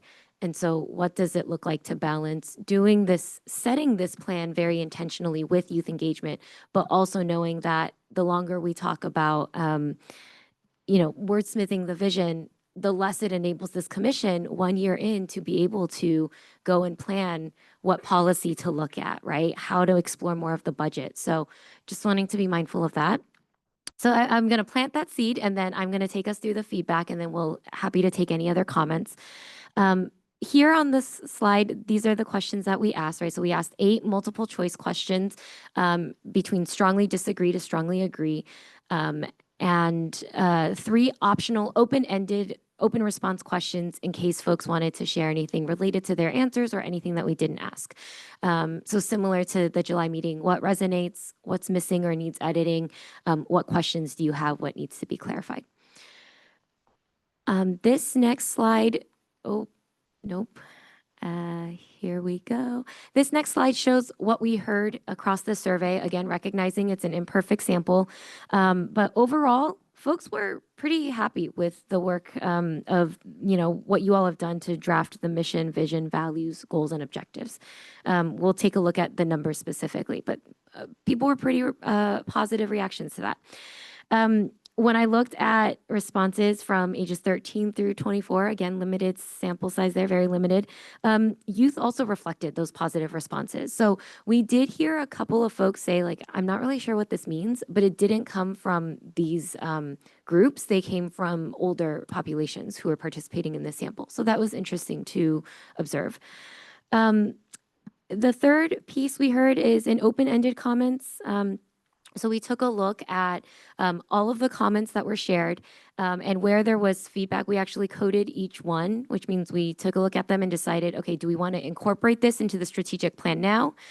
Do we need to make any changes to the draft language we have? Or do we need to make sure this comment is preserved for implementation, right? People are asking, how will you do this? What policy will you look at, right? So maybe we put a pin in that, but keep it there so we come back to it. We don't lose it.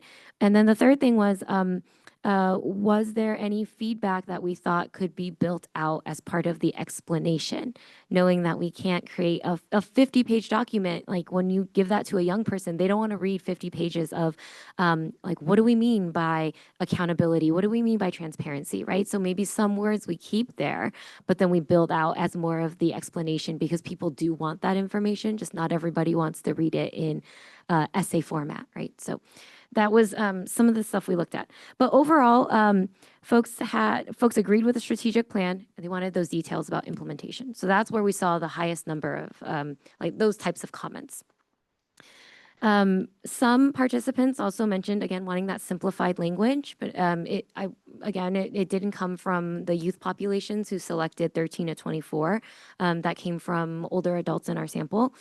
And then when asked about what resonated with survey participants, the focus on equity and support of marginalized youth really came to the surface. So understanding that folks across the board, youth or not, were very interested in that piece of the work. Okay. All right. In terms of what was shared, again, these slides will be posted. Folks can take a look at the data. I've sort of just summarized already the top level things. But I'll just say you can kind of see between strongly disagree to strongly agree. The vast majority of folks really affirmed what was written out in the strategic plan. So we had a lot of agree and strongly agree. Some questions hovered in that neither agree nor disagree. And then we had a couple of folks say they disagreed on certain things. And I would say, what we see here, if there was one person that disagree camp, it was usually the same person, kind of same responses, sharing disagree across. So, we got to take that into consideration as well. It's not different folks saying that they disagree around different parts of the strategic plan. The values, I will say, were the highest performing. If we look at, the strongest agree responses, we saw the most clustered around the values questions. So these values reflect the culture that the commission should build, maintain, and strengthen, or these values capture the core ideas that should guide how the commission approaches its work and decisions. People were pretty aligned with that. All right. This is the youth breakdown. So what we see here is specifically drilling into those 5 responses we saw in 13 to 24. And then we have in green 13 through 17 years old is that data representation. And then 18 to 24 was that piece in yellow, or I'm sorry, orange. So we've got, again, a lot of alignment here. Even looking at the limited youth data that we have, folks also seem to mostly agree. We actually got more agreement from young people than we did from the adults in the sample overall, if we compare it that way. Rough comparisons. Okay. I'll pause here. Any clarifying questions or things you're interested in learning more about with the data? I would appreciate, because I know there were open-ended questions, I would appreciate highlights from those as well, because I don't see any data on that, like any of the slides specific to open-ended questions. I don't know if that's just because there wasn't like anything really relevant to bring up, but I would like to like kind of hear more open-ended stuff, because at least for me personally, that can be more impactful and like how I see things rather than just looking at numbers. But yeah, just Yeah, thank you for that, Commissioner Shea. So I would say that's where some of these themes came from. We know that some folks wanted simplified language because that was the open-ended data or open-ended response. If we're interested in seeing that in more structured analysis, like what was the top theme, the next theme, the next theme, I'm happy to go back and do some of that as well. But I would say the top level things, the headlines, were folks were they were excited about the strategic plan. They said, this is great. I think this looks really good. I just want to know how you're going to do it. Folks said, maybe there's another version where we could look at simplified language. And then the third was, the resonated question, what resonates with you? Folks talked about equity and support of marginalized youth. So yeah, those were the big 3. Yeah. Great question. Any other thoughts from folks? No. Okay. All right. So those results, and then we did ask for some other state perspectives as well, just to understand, there are folks who fund this work, there are folks who approve this work, there are folks who are looking to engage with the commission.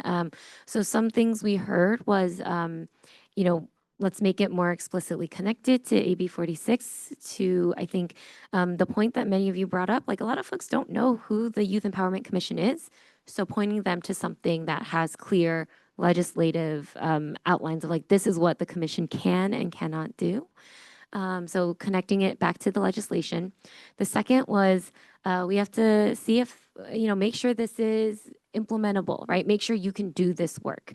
And we had some conversations about what that means, but it was making sure that we are setting ourselves up to understand and learn and listen and not necessarily narrow in on something right away. So we'll talk more about what that means as well. But then the third piece was broadening the policy focus. So some of the work that we had done in earlier versions of the strategic plan, folks had talked about, there's, let's talk about preventative care specifically. A lot of young people don't get supports until after they're in crisis. Can we support young people before they enter crisis? And some of that feedback was, maybe there are both sides of that to be supporting. So we've got a lot of different perspectives from a lot of different parts of the state, whether that's within government, whether that's community and public. And I think the question before this commission is, how do you all want to use that input to make clear decisions on where your strategy goes? I know that's a really big question, but that's why we're sort of presenting that information, right? Like, how do you all want to use that feedback? Director Wallace, is there anything else I haven't shared around this context that you want to provide? No, I think you did a great job covering my, not necessarily a clarification, but just around feasibility. As we talk about civic engagement, I think there are certain things that this commission should clarify in our next meeting. When we talk about marginalized young people, when we talk about lived experience, what do we mean by that? Who are we speaking to? When we talk about civic engagement, what do we mean by that? And what do young people need to confidently do that? Something I witness a lot with the listening sessions is young folks don't really need to know or learn about what's wrong or what's happening. It's how do we prepare them to have the voice, to have the strategy, to sit down here with representatives of the state, with elected officials to be able to speak their truth. So for us, that is the charge that we've been asked within our legislation. I think we have a very large audience that we have to engage when we talk about being the bridge between the most marginalized young people in our state and our policymakers, right? How do we be that bridge? What information do we need to provide? When I hear empowerment, to me, that's education, right? So what is our role within that? And that some of the additional comments were around that. Instead of being the ones to implement, that is outside of our jurisdiction because we don't have a lot of that direct ability, but we can be that bridge. We do have forums. Civic engagement is our charge and policy recommendations. So how do we build that into the plan? So you will see some of those changes reflected.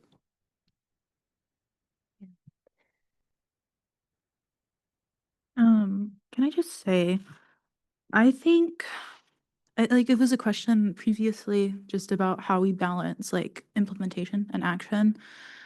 I honestly think this is where I'm getting really stuck and really burnt out. Especially with the accessibility piece because it directly affects me.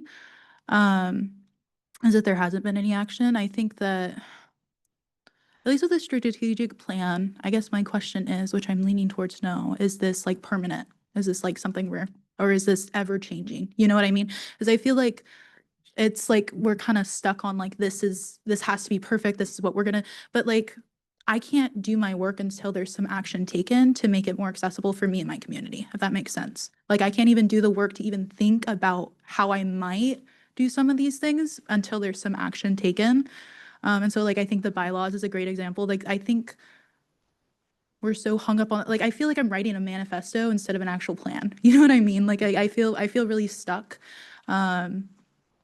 And really burnt out. And I would say a lot of my community members too, because I've tried to get people engaged and I feel like people get lost really fast just again, because I don't feel like it's made for them. And so I think that there needs to be some action taken.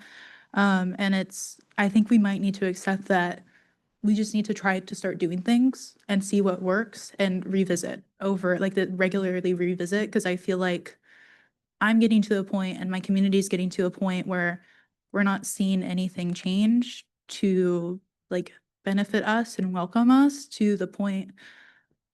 I'm just afraid that it's gonna get to a point where it's just another one of those things that becomes mistrusted by like there's like a amount of distrust from the community because like yeah I don't like to like question whether I should be here, whether I should be doing this work and it sucks that I have to because I want to but I don't like that I have to question whether I could in this environment because there's like no actions being taken to kind of accommodate me or my community. And so I think that maybe that's some next steps is like try to brainstorm some like starting things to get something into motion because I don't think any of these bigger, broader ideas that we're talking about can even be achieved or reachable until that happens. If that makes sense. I'd like to jump in here and thank you, Commissioner Shea. I haven't had a chance to thank you yet for speaking truth and for bringing your lived experience into this, which is exactly what the charge of this commission is supposed to be about. And my role and my positionality is to listen as well.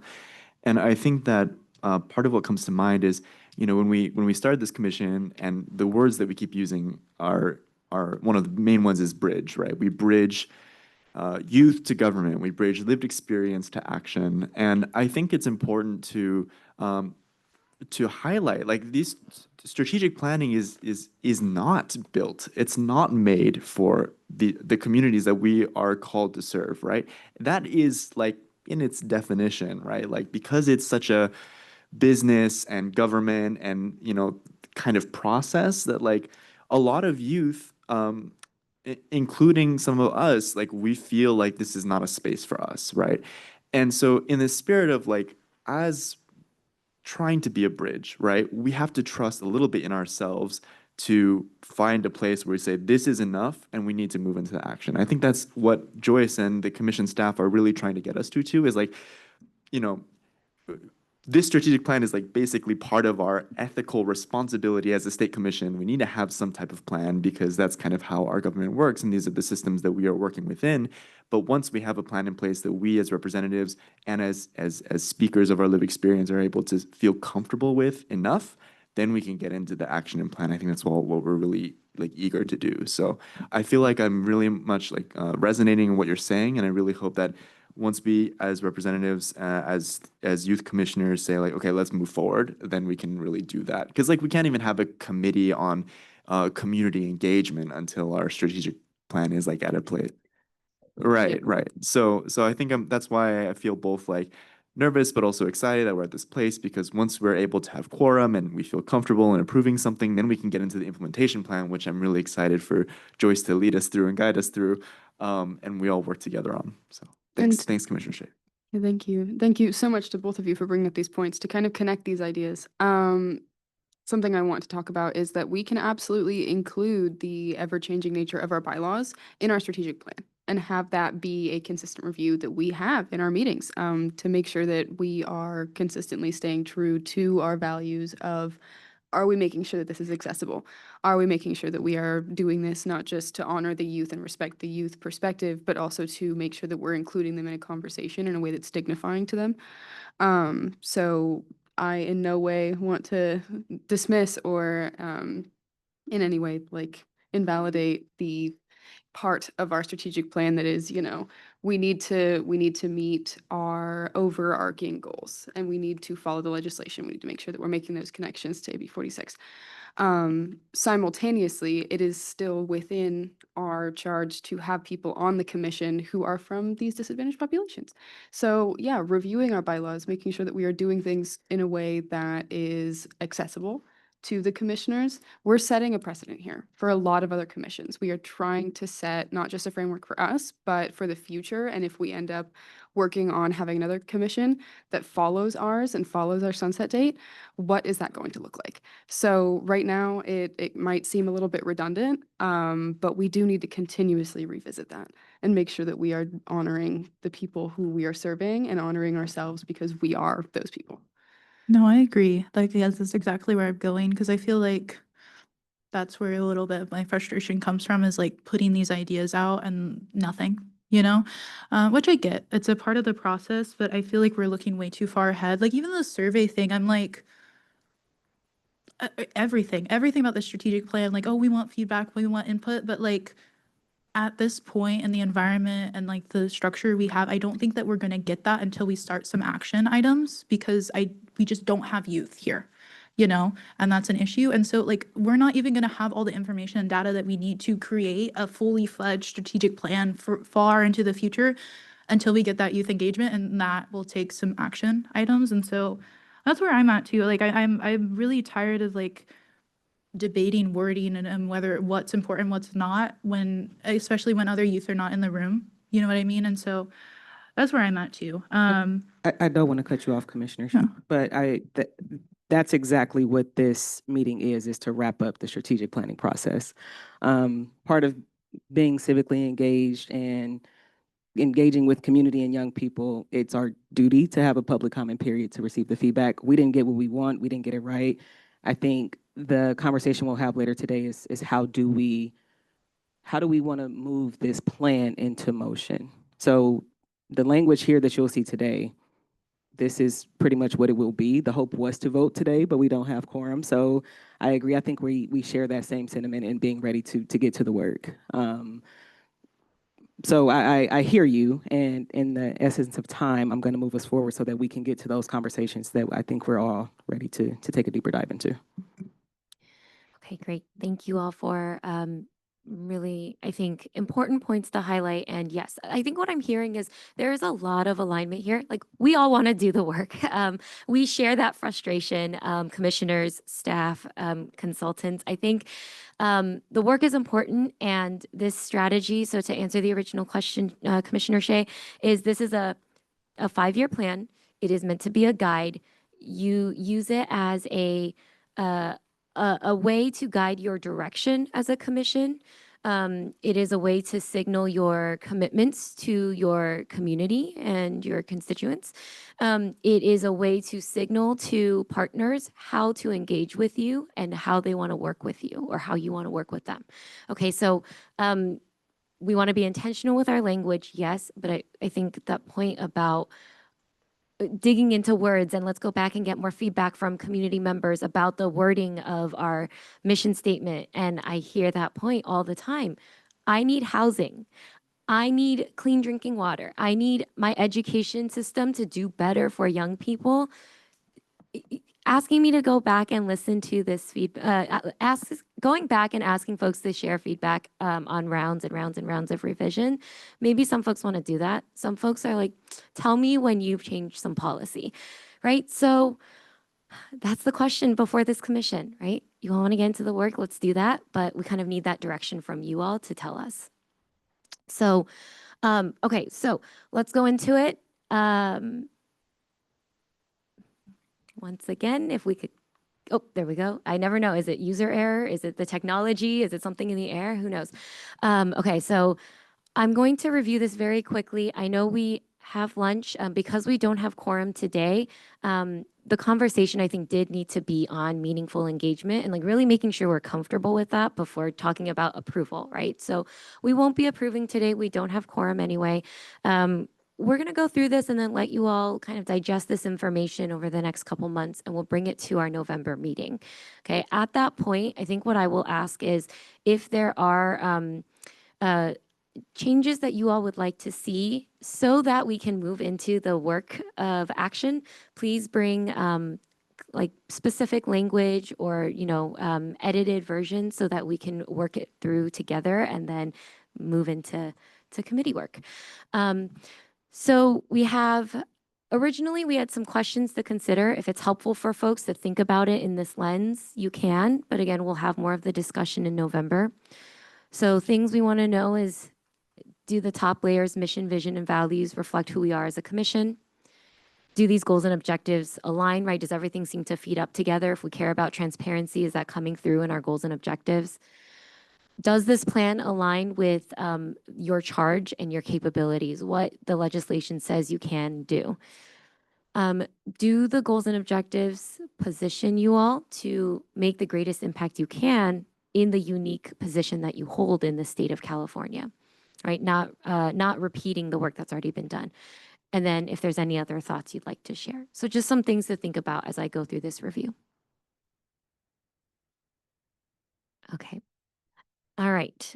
The mission. We've taken a look at a few different versions of this. I believe last time it was, we had some conversation about the mission, but we heard some things around like, let's simplify it for readability, or we could add a glossary / narrative around this instead of working on the mission itself. We have words that are intentionally chosen. We need more youth feedback. So we kind of got a mixed bag in terms of what we wanted to do here in terms of editing this mission. It's similar to the draft you all saw in July for that reason. So the mission is, we uplift the voices and leadership of California's youth, especially those from marginalized communities, by shaping policy, strengthening civic engagement, and creating equitable access to opportunities that build youth power and well-being. And there's a new line here. We do this by upholding our charge within AB 46. So tying it back to that legislation. Yeah, Commissioner Eden. I just wanted to ask, because I think this was discussed at the July meeting, but wasn't the word opportunities meant to be replaced with the word outcomes? Or no? So we did discuss that. We discussed that for the equity and inclusion values. So that's been edited. We originally, for the equity and inclusion core value that we can take a look at on the next slide, we talked about how where we had previously focused on opportunities, we added a piece around connecting it to outcomes. Would you like to see that reflected in the mission as well? I'm sorry. I don't remember then. Maybe I misspoke, but yes, I feel like what I mentioned at the July meeting about preferring outcomes to opportunities also applies to the mission statement, but I don't know if it's like, too out there or not at this point, but yeah.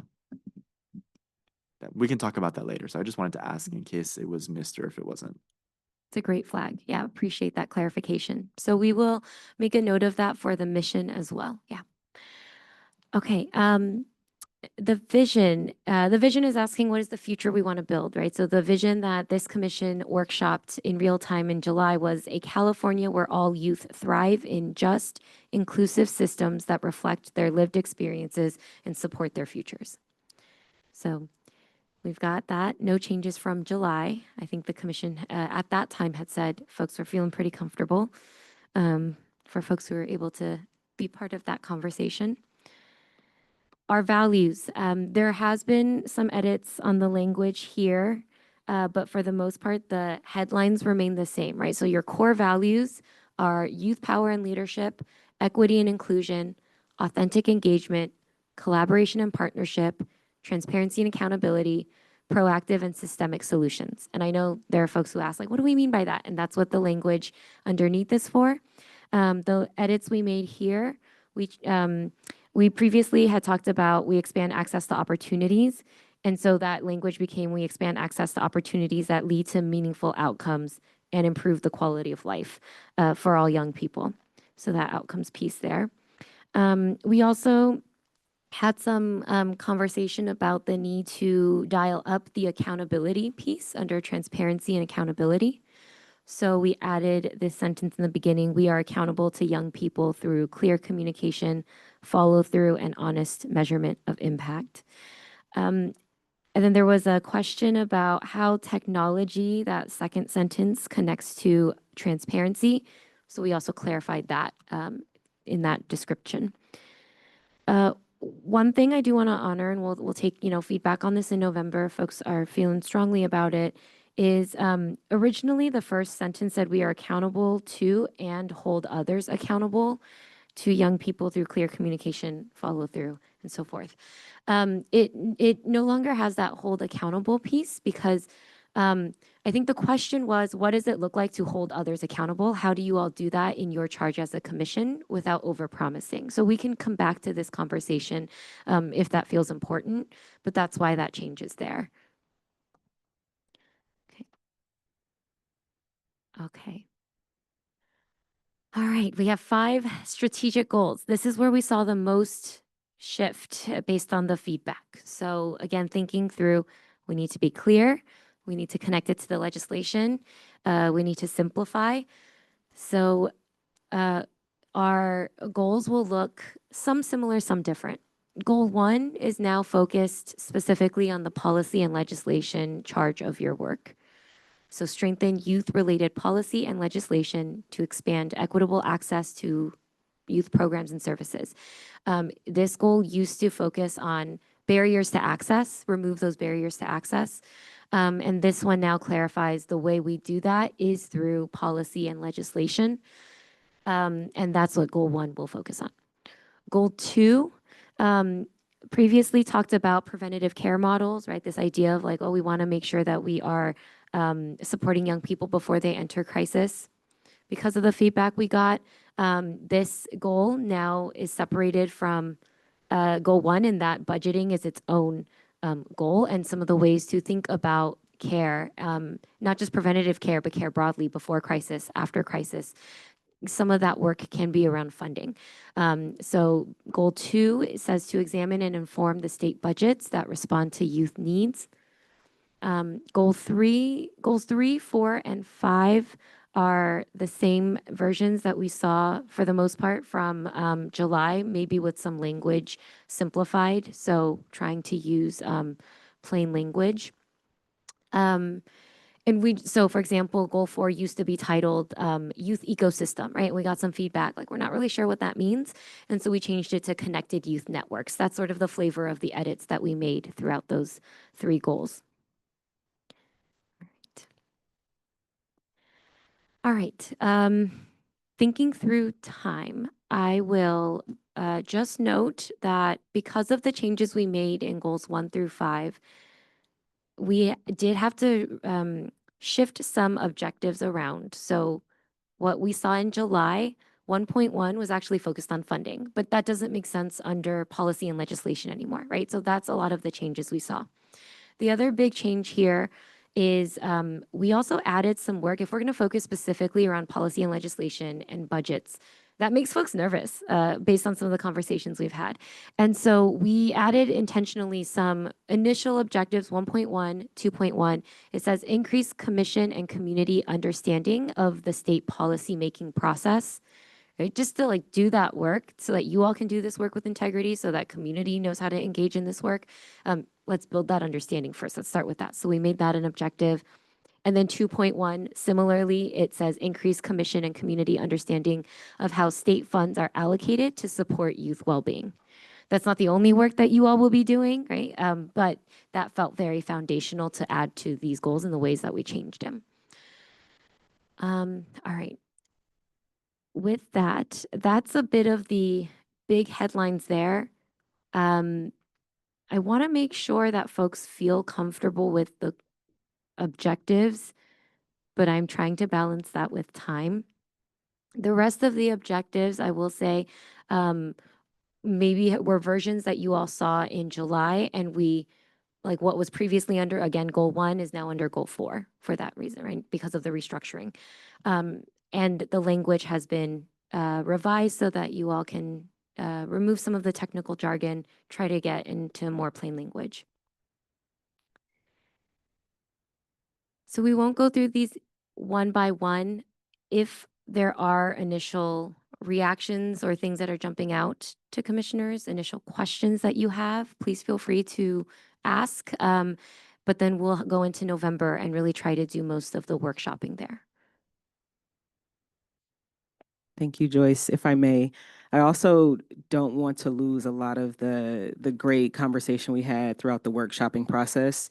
Going back to the previous pyramid slide that Joyce presented on, those discussions we had about work in those workshops is activities to achieving these goals and objectives. So what we've discussed are intentional partnerships, who we're serving, how we'll do it. That's not reflected here, but we will build out those activities and add that in. So I don't want you guys to feel like we had so many robust conversations that are now lost or forgotten. Those fold into this process as activities, which also can shift based on what you all are learning and hearing and feeling like we need to respond to. Yes, thank you for that note, Director Wallace. I think that's so important to highlight. So earlier when I was talking about how we took a look at the open response feedback and kind of decided, okay, does this go into the plan? Does this go into implementation?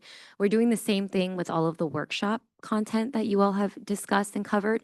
So what you see on this slide, I think it's right here, if I'm pointing correctly, like you'll see a lot of text and a lot of color coding. That's what that is. We're kind of keeping that list going so that when you move into committee work, we can say, hey, someone talked about this piece around education. Hey, somebody said this policy is really important to them. And then you all as committee members can work on, okay, do we want to do this? Do we want to do that, right? And start to get closer to the action. Okay, any questions, thoughts from the commission? Okay. With that, then, I believe that closes us out for now. More to come. Thank you all for the engagement. I know there was a lot of back and forth, and appreciate folks for following along in the room, on the dais, off the dais, online. It's strategic planning can be messy work. There's a lot of alignment building that happens in here that often doesn't get talked about enough, right? We have to get, are we coming from the same perspective? When we say feedback, whose feedback do we want? What part of that process? So I think I really commend folks for continuing to show up, continuing to pour into what can be at times a very frustrating and exhausting process, and sharing that perspective that you hold, because that's what we need to get to something and then get going. And with that, I will pass it back to Chair Wednesday to call us for public comment. We will now take any public comments related to this agenda item, the strategic plan review. Thank you. As a reminder, you may submit a virtual public comment card by visiting youthempowerment.ca.gov/meetings-events and completing the public comment form link there. You can also pick up an in-person public comment card at the back of the room and return to one of our staff members. You will need to submit a public comment card for each item you wish to speak on. As of now, we have no virtual public comments on this item and one in-person comment.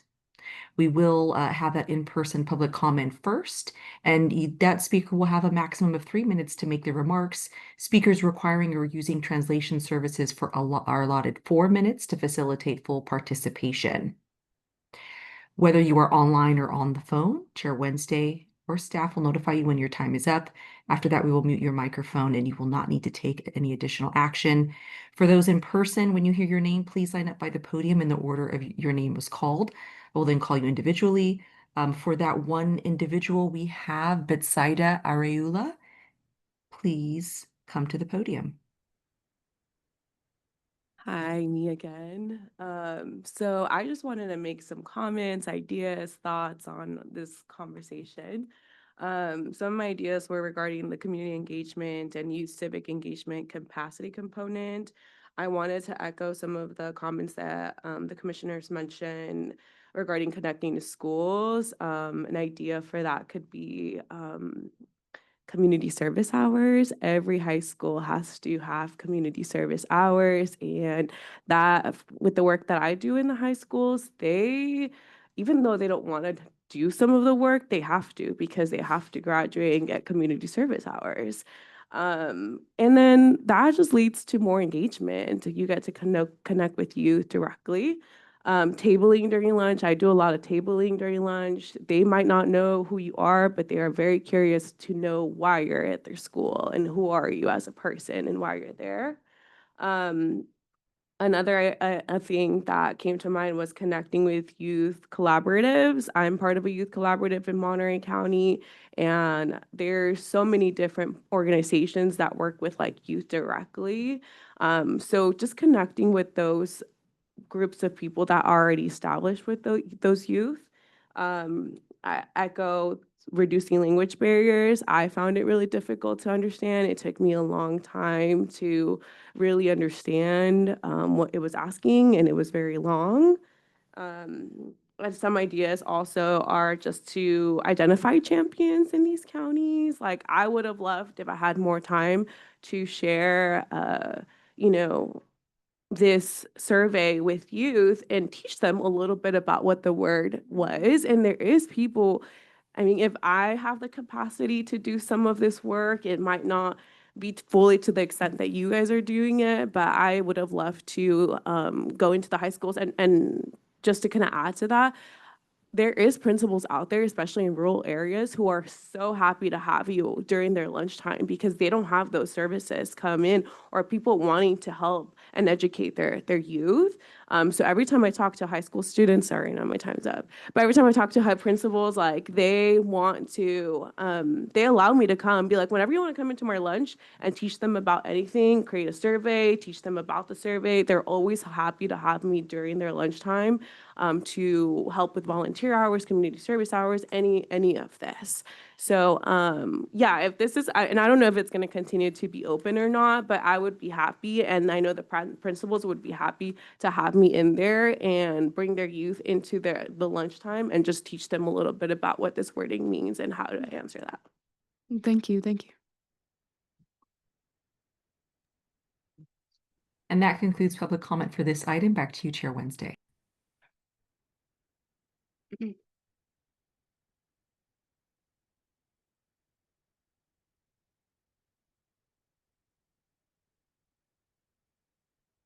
All right. We will be skipping the implementation agenda item that Joyce Chow is going to be presenting after lunch due to time constraints today. Additionally, my apologies, we will be reducing our lunch from 30 minutes to 20 minutes to accommodate individuals who have to travel. So some of us have to catch flights, but we will be taking a 20-minute recess for lunch. Am I forgetting anything? And also, I want to mention, we're going to table agenda item 5, moving into implementation. Commissioner Shea brought up a lot of important concepts and ideas that we feel we should discuss in November prior to moving, not prior to moving into implementation, but how do we do that with intention on focusing on our core and targeted audience and group of underserved young people. So we want to make sure we're having that conversation with a bit more intention and focus in November. Yes, so we will table that until November. At this time, we will take a 20-minute recess for lunch, which is graciously hosted today by the San Joaquin County Office of Education. We will return at 1:02. 1:02, is my math correct? Okay, fantastic.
Everyone, please take your seats. We will be returning in just a moment.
Thank you all for your patience. Our meeting is called back to order at 1:09 p.m.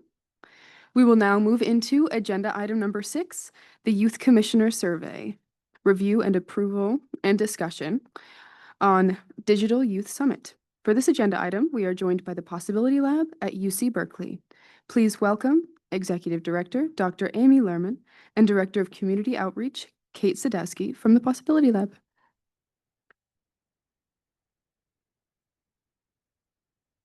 Hi, all. I am so grateful and excited to be working with you. And my name is Kate Sadowski. I am the Director of Community Outreach at the Possibility Lab. And I'm considering this much more of a working session than a presentation. So I'm going to talk about what we're going to be going over for the next 48 minutes-ish. And we're going to be covering 2 topics. Let me advance past. Woo. So we're talking about the Youth Commission survey, which is, I hesitate to say the word survey. I feel like we're at a setup moment for the survey talk. So we're going to talk about including everything that's been discussed this morning, because this is the moment when it actually becomes tangible. And some of the issues around surveys and around engagement, how we do it, who we talk to, how the Youth Empowerment Commission shows up, whether it's in people's inboxes or via social media or in person.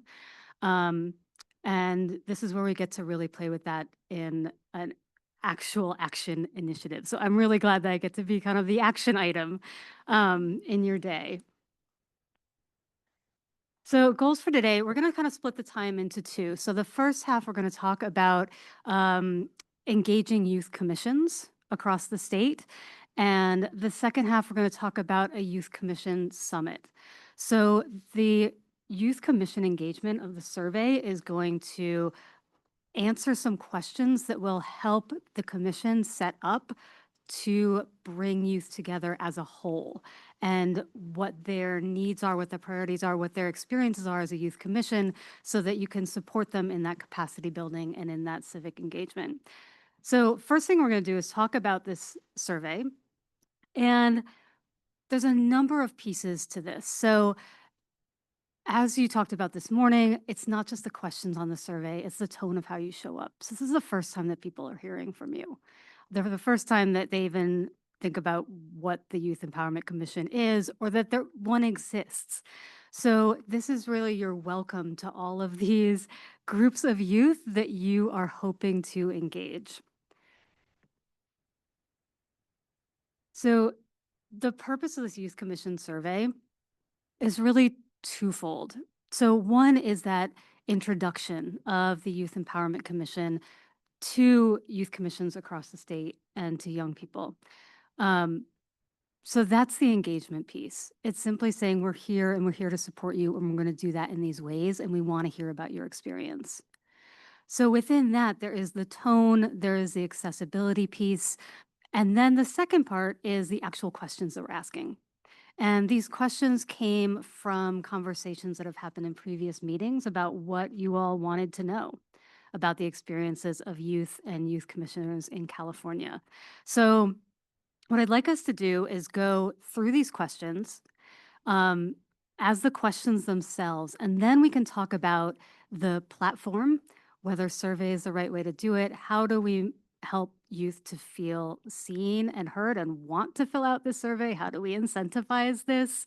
Who are we reaching out to? So there's a QR code. I'm going to read through the questions, but for those of you who want to see them, I know I'm a visual learner. I like have to have it in front of me and reading. So the QR code, it's okay to click on things. You're not going to upset any data. Everything will be cleared out. This is going to be going to youth commissions. We have a list of about 85 youth commissions, and these are, some of them are connected to school boards. Some are connected to board of supervisors or council members. Some of them are libraries. Some of them are arts and rec. So they span a pretty large swath of kind of what they are, what their mission might be, and what kind of priorities they might be tasked with. And so that's reflected, as you'll see, in some of the questions.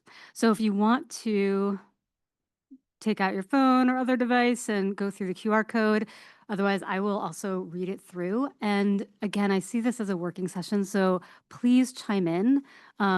You don't have to wait till the end. If there is a question that you want to add to your feedback on, please jump in. So first off, this is going to be going to most of the email addresses that we have for youth commissions are really a staff member. So also just to be aware of the process when you say like, who are we reaching and how are we reaching them, that this is going to be going to a staff member who is going to be tasked with passing it along to a youth commission. We're also asking youth commissions to fill out one survey for their whole commission. So they're not answering it individually, but they're answering it as a commission. So here's the intro, what people will get. We are the California Youth Empowerment Commission. We're 15 youth, aged 14 to 25, appointed by the state of California to represent our state's young people and work to impact our collective future. We are uniting with local youth commissions, that's you, to amplify youth voices and positively impact our legislature, our laws, and our lives. We're working with the Possibility Lab at the University of California, Berkeley to help distribute this survey to youth commissions across California. Taking this survey with your commission will help us learn about your experiences and what matters to you. And we make sure they know that taking the survey is completely up to them. They can stop at any time. No personal information is going to be attached to this, just their commission. So we ask what about the name of their youth commission, what's the best email address to contact them, did they coordinate with their youth commission before taking this, just to make sure no one's going rogue. And we ask what policy areas is your youth commission currently working on. We have them select all that apply. One of the things we want to make sure, and we'll circle around to have a discussion on this, is that this is kind of a light lift, which is why there's a lot of multiple choice questions. It's a lot to ask someone to sit and take the survey. We're estimating it takes about 15, 20 minutes. 15, 20 minutes feels really valuable when there's a lot of asks on your time. So you will see more multiple choice than open-ended, and that's why. It's really to make that kind of a quick and easy answer versus a couple of open-ended comments that allow people to express a bit more.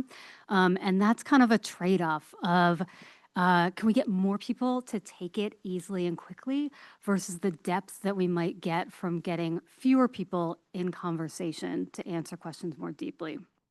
So throwing that out there just as one of the things that we're considering as we're considering how to approach. Yeah. Sorry, I'm like eating. So you were saying that this would be done as a commission as a whole, correct? Okay.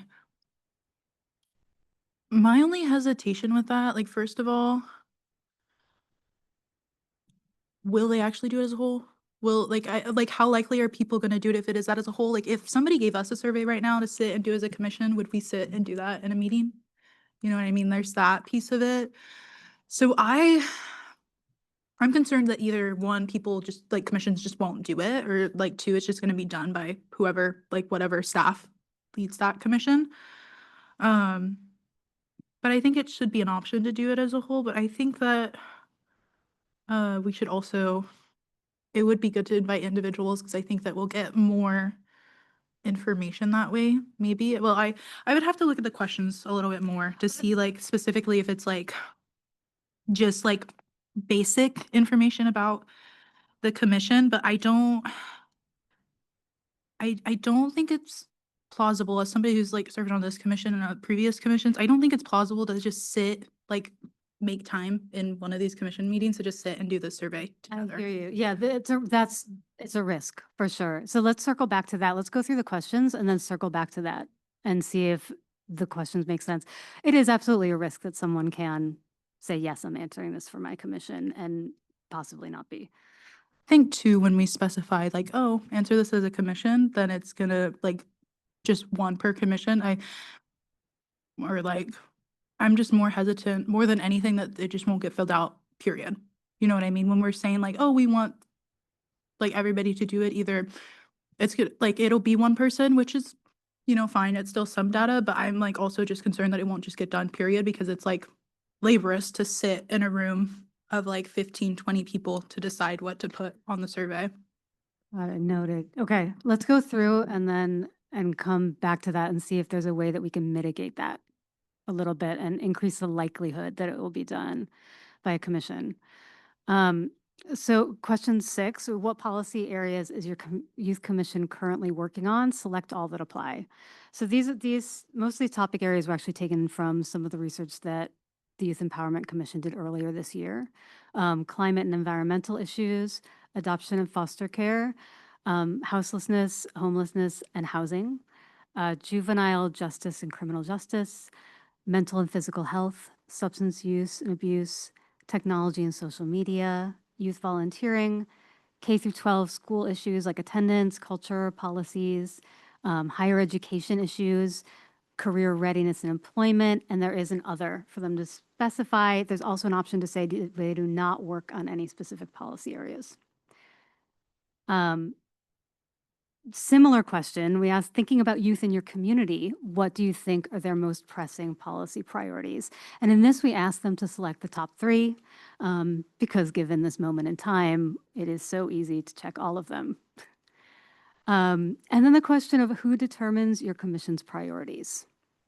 So is that we, the youth commissioners, determine our priorities, or we are told to focus on what to focus on, or our mandate has a specific focus, or we work with officials, school boards, supervisors, et cetera, to determine priorities or other. Then we ask, how, if at all, does your commission connect with local government officials in your community to ensure that they're listening to and engaging with youth? Select all that apply.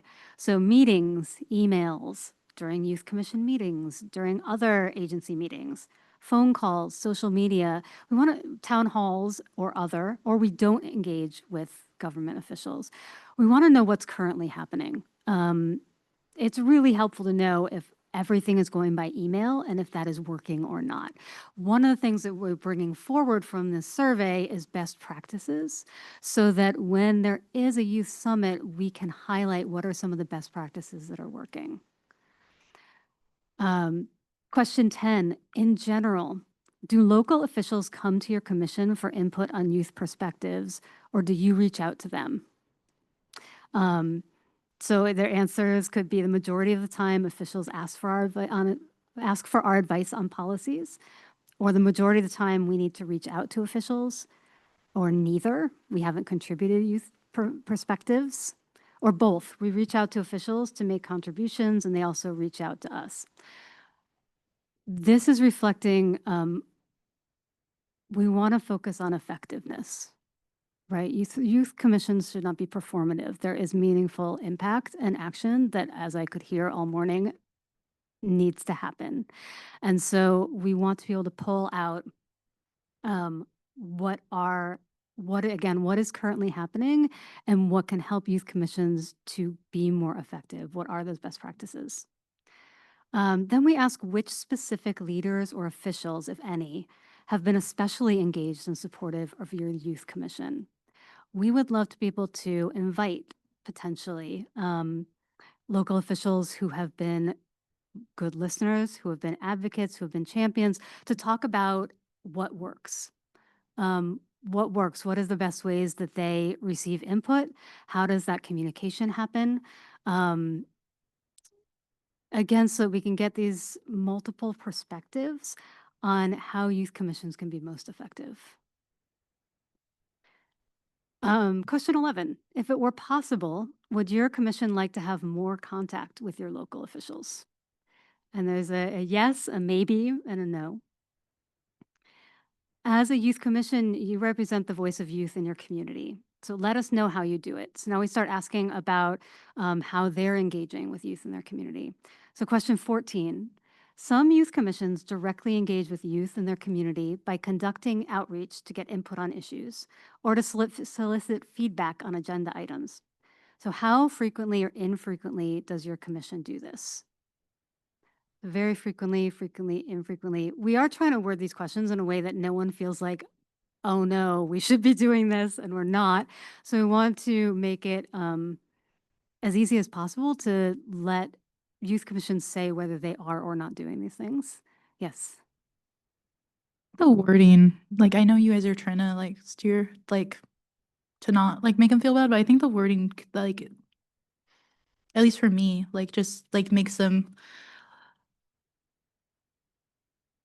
I don't know, because it's like, it's either frequently or infrequently, and there's no like middle ground. Like and also it's just like the same word frequently over and over and again, and it's like kind of hard to That's a great like comment. Yeah, I not hear you. navigate that. Like usually in surveys, I just see like what I like as standard is like, I forget like all of them, but like sometimes, often, like that kind of stuff, because yeah, I don't feel like there's very much of a middle ground there, and I feel like that it might be hard to fully capture their experience in that.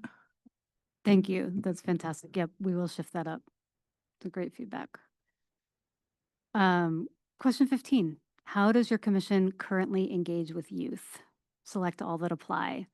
So again, emails, in-person events, surveys, school communication, social media, Blue Sky, Instagram, TikTok, X, other social media, youth commission meetings, and other. It's a really big question how youth are engaging with each other, with government, with officials, with electeds. And again, we really want to know how people are doing it. Yeah. Sorry, these microphones, I always forget there's delay. I think a good option to add would be like some type of like personal connection or network, because I feel like that's, I'm gonna be honest, at least like, I don't know, it might be a different answer as a commission as a whole, but as a like singular commissioner, I feel like I most effectively like engage people through personal relationships and like connections, whether it's like a friend of a friend or a schoolmate or like somebody that I know or somebody that I've worked with in the past. It's usually something personal there. So something like commissioner's personal contacts. Yeah, I would say Is like it- personal contact / network.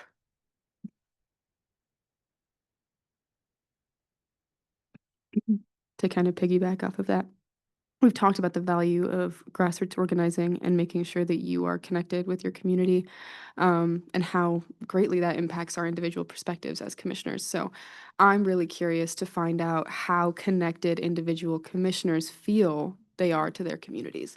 Because while a lot of people are very passionate about doing this work and advocating, how connected are they to their school? How connected are they to their community supports, or the natural supports in their own life? Like if they have family, if they have community groups that they go to, are they part of any specific cultural group that has things like that going on? Like I know a lot of people who are Native will go to a lot of different cultural events. So knowing how connected these commissioners are to their community will also give us a little bit more background. That might be a bit specific for an initial survey, but maybe in future surveys we could look into that as well to get more of those specifics on how individual connect. I can't speak today. Just had lunch and now I'm getting a little sleepy. How these individual commissions are connected to their local communities and how individual commissioners are connected to their own communities, so that if we are looking into organizing and thinking about specific marginalized communities or like ethnic and cultural identities, we have a place to go ask and look. It might be useful data for us to have. Thank you. I think maybe like a middle ground for the first survey is just like how connected do they feel their work is with the community? Like do they, because like there's like sustainability commissions where it's like you don't really talk to anybody outside of your work about your work really. But then there's work like this where it's like, for me, it's very personal. I talk to my friends, my family, my schoolmates, my coworkers about what I'm doing all the time because it's very connected to my personal life and very connected to the youth around me. But that was just like a thought that came up. But I was gonna say too, especially because of how much we are wanting to do this, maybe an option on here is like partnerships with youth serving or youth-led organizations. Because I don't see that on there. So like not just schools, but like social work, different stuff like that, or like organizing organization. Like I don't know what I'm saying, but you get what I mean. I think that would be a good option too. That's yeah. Got it. Great point. I was also gonna add, I don't see, so I feel like this kind of goes like every now and then, like every now and then I'll send an email, every now and then we'll have this event. But kind of like thinking about these different organizations, they probably have like consistent efforts. So like consistent outreach efforts, consistent agenda scheduling. Like for example, my organization, we are outreaching 20 hours a week, right? And I know that as a commission, they might not be doing that, but it just seems like maybe once a month things. And it's like maybe something that shares that, oh, we're constantly doing this, if that makes sense. So their level of consistency and Yeah. outreach, not just that an email got sent. Yes, exactly. Yeah. Yeah, maybe like adding a question of like specific to that instead of like adding it to this list, maybe asking a question about like how many hours do you put in like for outreach, or like how much effort do you put for outreach, like some type of measuring for that of like how much of their time goes into outreach specifically. I haven't read through the full survey, so there might be something in there about that. I'm going through it right now. But my question is also asking about any groups that they may be a part of that we could possibly join in on, or at least get maybe notes about. There's like some coalition calls that different counties will be a part of that include like a lot of different resources and community supports, advocacy organizations. So kind of maybe asking about, are there any local networks that you know of that are already established that might be interested in reporting their progress or their needs to us? That might be helpful. Absolutely. Thank you. This is great. One of the things that happens with this survey is that you're building out this ecosystem, you're building out this youth network. And so this is great in learning what other collectives and coalitions these youth commissions are involved with. Great. And then we do ask the question, why doesn't your commission directly engage youth? And again, this is aiming towards capacity building. And the options are, it's not a priority for our commission. We're not sure who to engage. We're not sure how to engage. We don't have the resources. We aren't allowed to. Youth don't seem interested in engaging or other. Maybe rephrasing that question, because like it sounds like oh, you don't do that at all. Like it's not something that you do. Okay. Maybe like what are some barriers that you face when trying to engage youth? And then have those listed Okay. Versus instead of making the like, why assumption. don't you? You know what I mean? Thank you. Because there's a lot of people might, but not, they want to do more, but they just like face those challenges. Yeah, it would be like a why if you don't, and also like an option of being like, this is not applicable to us. Or we can also ask if you do, or like something like, how can you better engagement efforts, like something different in a way. Thank you for that feedback. This is exactly what is really helpful. We want them to feel like they are doing an amazing job and. All right, question 17. Does your commission use storytelling or narrative to reach out to or hear from youth and or officials? Such as youth talking about personal experiences, painting the picture of youth experiences through stories. So you say yes to connect to youth, yes to connect to local officials. Yes to hear from youth, yes to hear from local officials, and no, we don't currently use storytelling. One of the reasons is that we are looking at including a storytelling piece in the youth summit. We know that the connection of data and personal stories and storytelling is extremely compelling way to share information. And so again, we want to find out how people are using it, if they're using it, and who's doing it well. Because if we can highlight youth commissions that are already doing this well and learn from them, that's what we want to do. I think too, just adding a piece like those same like answers, but with like community, to connect and hear from community. Cause like I've done a lot in my work where like I'm not necessarily talking to like actual officials, but I'm talking to like social work agencies, I'm talking to schools, like I'm talking like different community partners that you use storytelling for as well for the same kind of answers, just with either like I don't know. I think there's a lot of different ways you can say it, but like community partners, even like parents and family. Yeah. There's a lot of other things you can do it for. Or you can just put like an other, like to like what else do you use it for? Because Yeah. it could be advertising, it could be like it could be just like it could be so many different things that I've seen storytelling used for outside of just youth and government.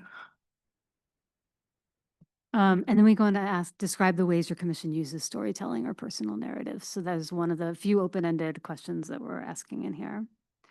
And does your commission use data or research to understand youth priorities, experiences, or other issues? Yes, maybe, no. And describe the ways your commission uses data or research. Maybe like put a question in there like what data they use, where they get their data from, like what kinds of data they use.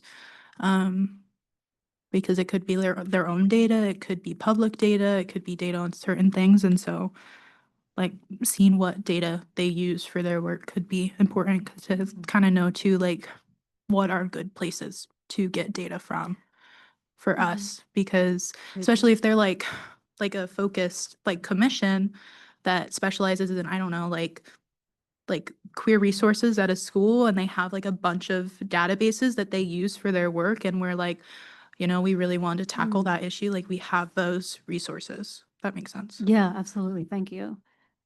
And then we ask them, what successes is your commission most proud of? And we put in the text, you can decide what success means to your commission.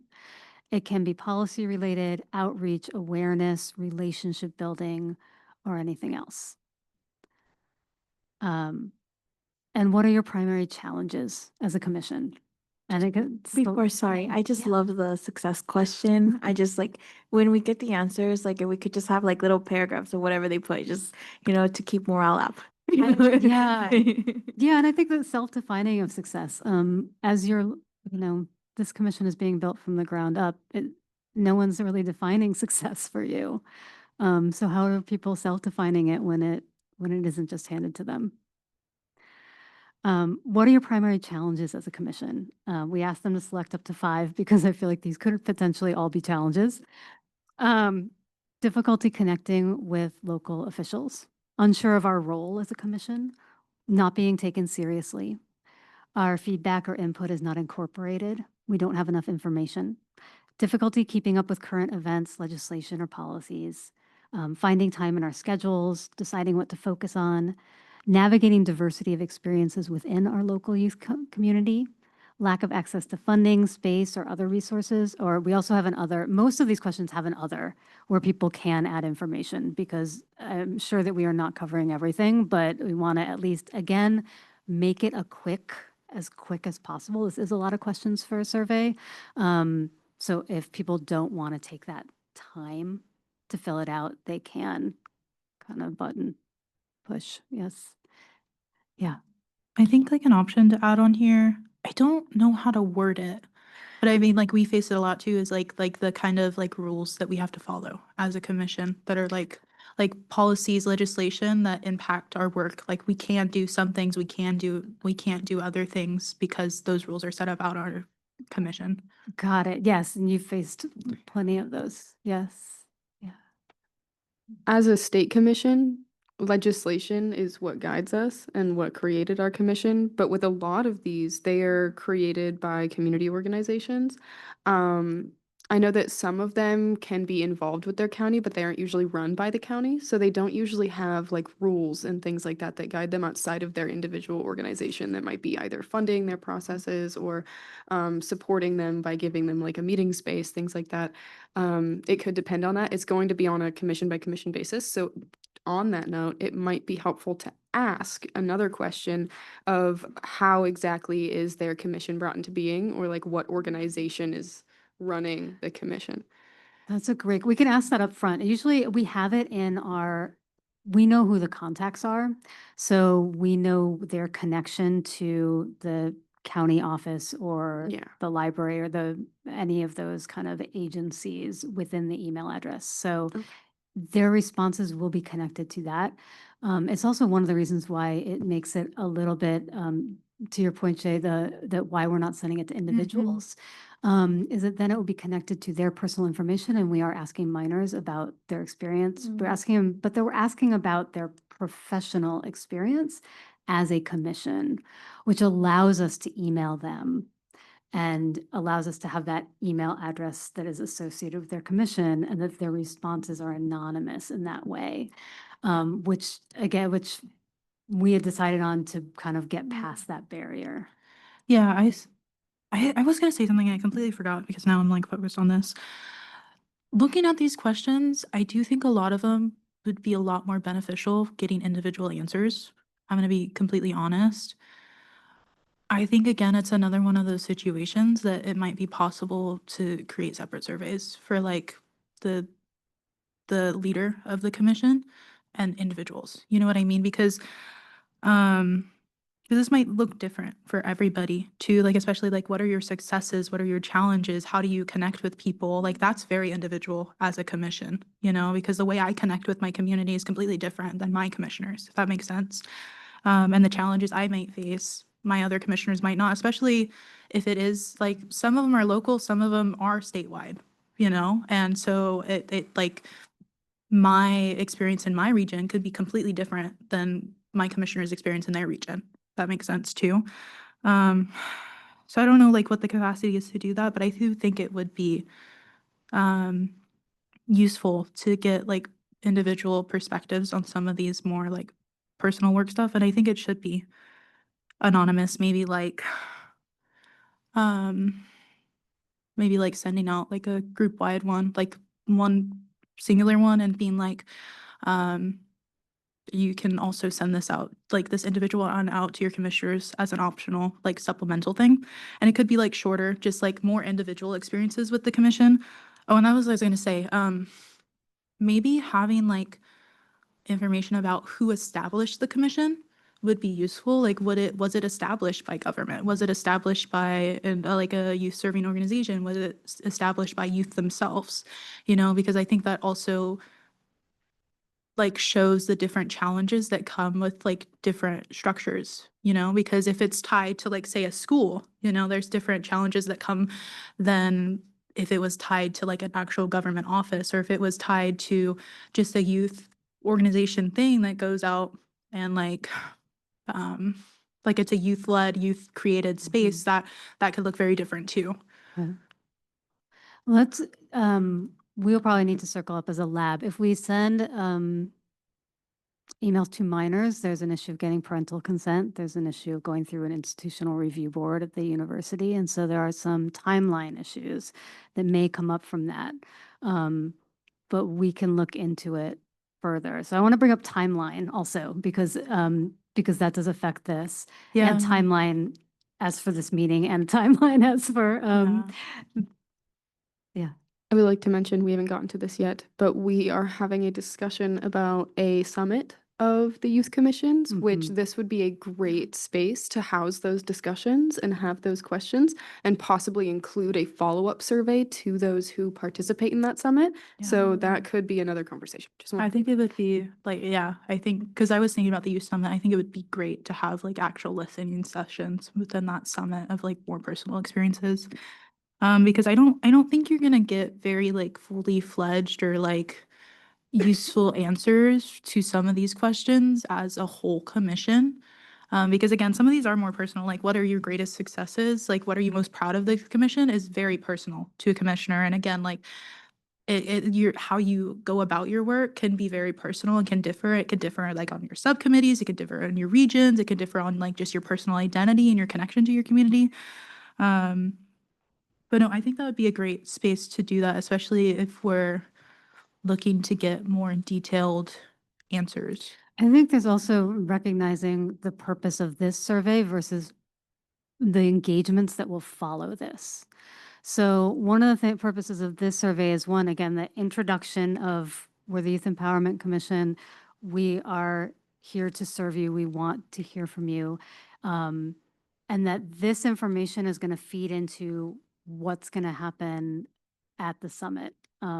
Who's going to be there? What do people want to learn? What are the priorities? And that may be the place for that more one-on-one, deeper connection, because we do want the maximum number, as you were pointing to. And it's probably good to, I realize we've got about 15 minutes. And I do want to have a little conversation about incentives and how would people want to take this survey. So how people want to take this survey. We have a couple of, so I want to run through the following questions on the survey real quick, and then have maybe a 5-minute discussion on that before moving into the youth summit so that we can start planting seeds there. I'm going to say right now I have something to say on question 21. So let's get into it. Yeah, to what extent, I'll read it, then you comment on it, please.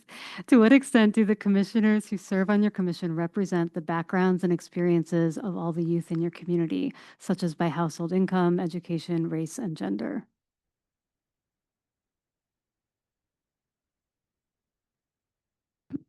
Sorry, I'm going to keep this short.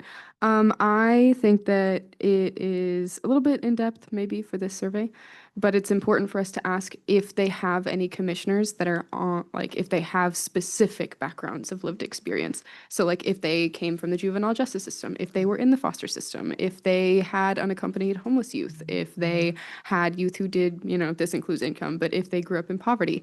I think that it's important to have that as a question just to see like if they're from like a BIPOC group, are they from a diverse population? I know that they can't possibly answer all of those immediately, so that might be better for a later survey to get to know those commissions individually that we already know are engaging with us. But just to add on to this question, I think that we should hold on to that because it will help us know exactly who we are communicating with. That's a great point. Do you feel like, is that something that you would want to know in this moment? I think it would be good to have a vague question about it up front. Okay. Just to have them think about it. So maybe if it's like a question immediately after this one and they start thinking about it, they'll be like, oh, I thought that we had people that were from more diverse groups, but maybe we don't. And then they might actually change their answer to the previous question. Yeah, I agree. I feel like that leaves a lot of room for a lot of bias, that question. It's very open-ended because what does representation mean to that person, because like I know people that don't even know like the foster care system exists, and so like, or that certain races exist or like different things like that. And so I don't think it would be like ill intent or anything, but I think that they could just answer inaccurately just on their own biases. But I do like agree that it would be kind of hard to sit there and pinpoint everything. And so there would be a question of like whether it be fit for this survey or not. There's also opportunities when, and we can put it in here, we can switch out that question entirely to have options. There's ways that we can bring that in. Yeah. It's also possible, so the last two questions are, would your commission be interested in having its work featured on the State of California's Youth Empowerment Commission website? And would anyone on your commission be interested in attending a digital youth summit of youth commissions hosted by the YEC? It's possible that people who are attending the digital summit, I'm saying digital, but there's a chance we could do it in person. We might be able to do digital. It's up for discussion. But we can get more information from the people attending. I don't know that that helps you as much as here. But just to point out that this isn't the only moment to connect with these commissions. Like this is the first moment, but not the only moment. And I'm hesitant to even ask a lot of demographic questions because the membership of commissions, depending on the structure of their commission, might be constantly ever changing. So if they answer the survey now, it could be different in 3 months, just depending on the structure of their commission. So I'm hesitant to ask that because it might not be accurate or consistent data. So that might be better for maybe when we do the registration for said summit, if we like send out an email saying like, here's the date of the summit. Do you want to register? Here's a brief survey to let us know a little bit more about the specifics of you, your commission. They might not be able to answer a lot of the questions. They might be able to answer for themselves, like their own demographics, but they might not know the specifics like of racial or ethnic backgrounds, or maybe like the status of like the sexual or otherwise identities of the people on their commission. They might not know the specifics because it's just one person answering it. So I think each individual person who registers should answer that for themselves. We shouldn't be asking like The commission. Yeah, got it. Okay, that makes a lot of sense. All right. And I have a question about the survey. Surveys in general, I'm getting that you get a lot of surveys. They're horribly boring. No one wants to sit there and answer them. And this is really helpful information to have when you want to move forward and plan something to support these commissions. I love the idea of having a video of who you all are and what you stand for. I think that's a powerful element. There are, what you're seeing if you went through the QR code is kind of a basic Qualtrics survey. We can put it on a platform that can include video. We can put it on a platform where people can record their answers on video. We can put it on a platform where there is some deliberation about the question, so people can answer the question and then add their comments and other people can jump in. We may not be able to gatekeep that much, just to be aware of, what can happen on online discussion forums. What, for you all, like what would you receive that you would be interested in filling out? Like what are the things, have you ever gotten a survey and felt like good about it? Have you felt good about it? Have you been like, oh, they see me, I really want to help them, I'm going to fill this out? I think, yeah, I would love to jump in here. I think that, well, part of the complications of this is if we're asking the commission to fill out the survey, then we can't really do as much individual incentives as we might be able to do, right? Correct. Right. If it was more kind of individual focused. But I personally think that the times that I have been most either motivated or obligated to fill out surveys is when I have like a in-person relationship with the person who's asking me to do it, right? Which is why one of the things that I was wondering is if once all of this is finalized, that list that you have of the 80-something some youth commissions, is there a way that you could send that to the commission, and along with that list and the contact information, also the geographic area, or even possibly when their meetings take place, and then see among us if we're willing to go out and give public comment to these youth commissions, say, hey, like, better than a video, this is me here in person coming to your space, right? And asking you, like, saying this is important. I really want to hear from you. The commission really wants to hear from you. Would you be able to take this survey with us and open this door to collaboration? I think that would be the most effective for incentivizing a commission to fill it out. Swag bags. Swag bags. I think this is very effective in rewarding commissions and individuals for participating. I don't know the logistics of it or the funding. We can discuss if this is even feasible, but I am all about incentivizing and rewarding participation because it makes people feel included in a movement, especially the way that we're doing. So maybe if we just put together some little things, it could be any number of things. It could just be a hat. It could be a series of hats for their commissioners. It could be little things like that. It could just be a letter with our business card in it. It could be anything. So, but people love to be recognized for their participation. And if they get a survey and then at the end of the survey, it's like, yeah, we want to send you a thank you. And then like it comes and it's like a little, even just like a little bracelet or something. That's fun. And it will make them remember us. And next time they do a survey, they're like, oh, I remember these people. They sent me a little thing. So it might be helpful to kind of get our name out there and start building more of those connections to just have memorable little things like that. It might not be a huge incentive for at least, working out with other commissions, those connection pieces, but it'll at least get recognition and they might remember us a little bit better.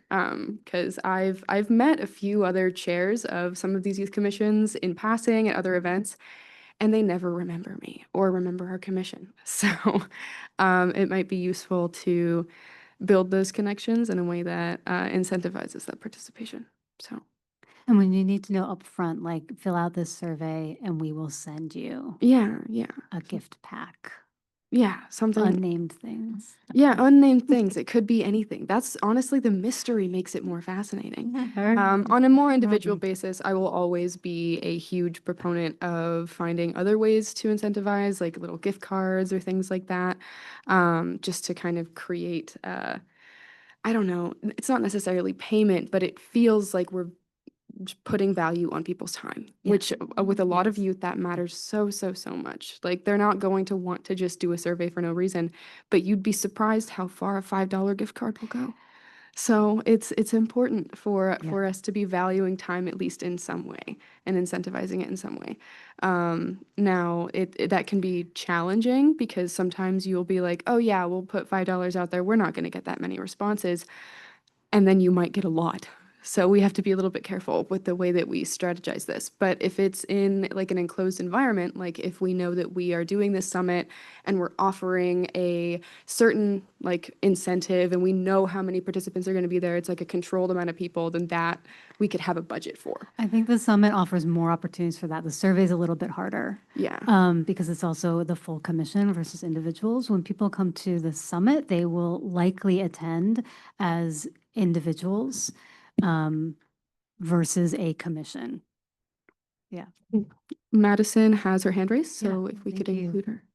Yeah, I was just gonna say really quickly, since I know we're short on time, but I was gonna say like really encouraging local like school boards to highlight this at their meetings or local commissions to just make their commissioners fill out the survey at the meetings because I tend to be most incentivized to fill out surveys when they allot time for me to do it. They are really making sure that everyone is doing it in a certain space where everyone's headspace is also quite similar. And if we're encouraging them to do these at their actual commission meetings, I think it'll also just really build off of that momentum.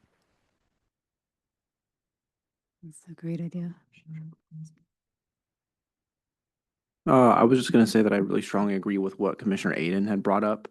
Having served on county commissions and working with a lot of these youth councils in the past, I do believe it's possible for us to provide personal incentives, but especially in regards to the survey, I question if, stuff like swag bags or something is worth the investment if we can't provide them to every individual member. Especially if we offer a whole commission of 15 people a hat or, something like that. I think this has an opportunity to be an instructive moment for the entire commission and how we operate in the future, which is as we talk about kind of building relationships with local youth commissions and different organizations. We all do represent, the geographic diversity of California, and I think we should leverage that more. Kind of build those long-term personal connections with these different councils and organizations, because I do believe that maybe those don't provide the same immediate incentives, but they give opportunities for bigger things in the future.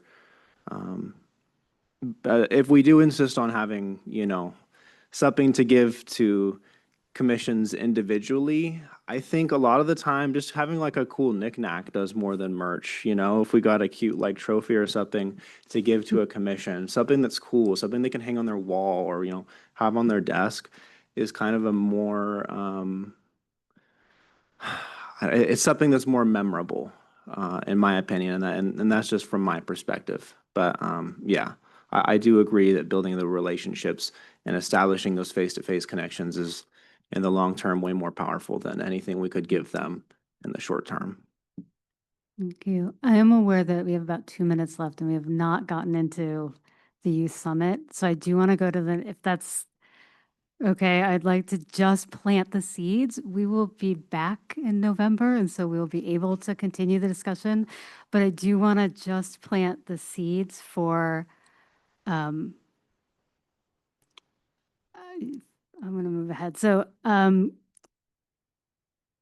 there's questions about digitally, there's questions about in person.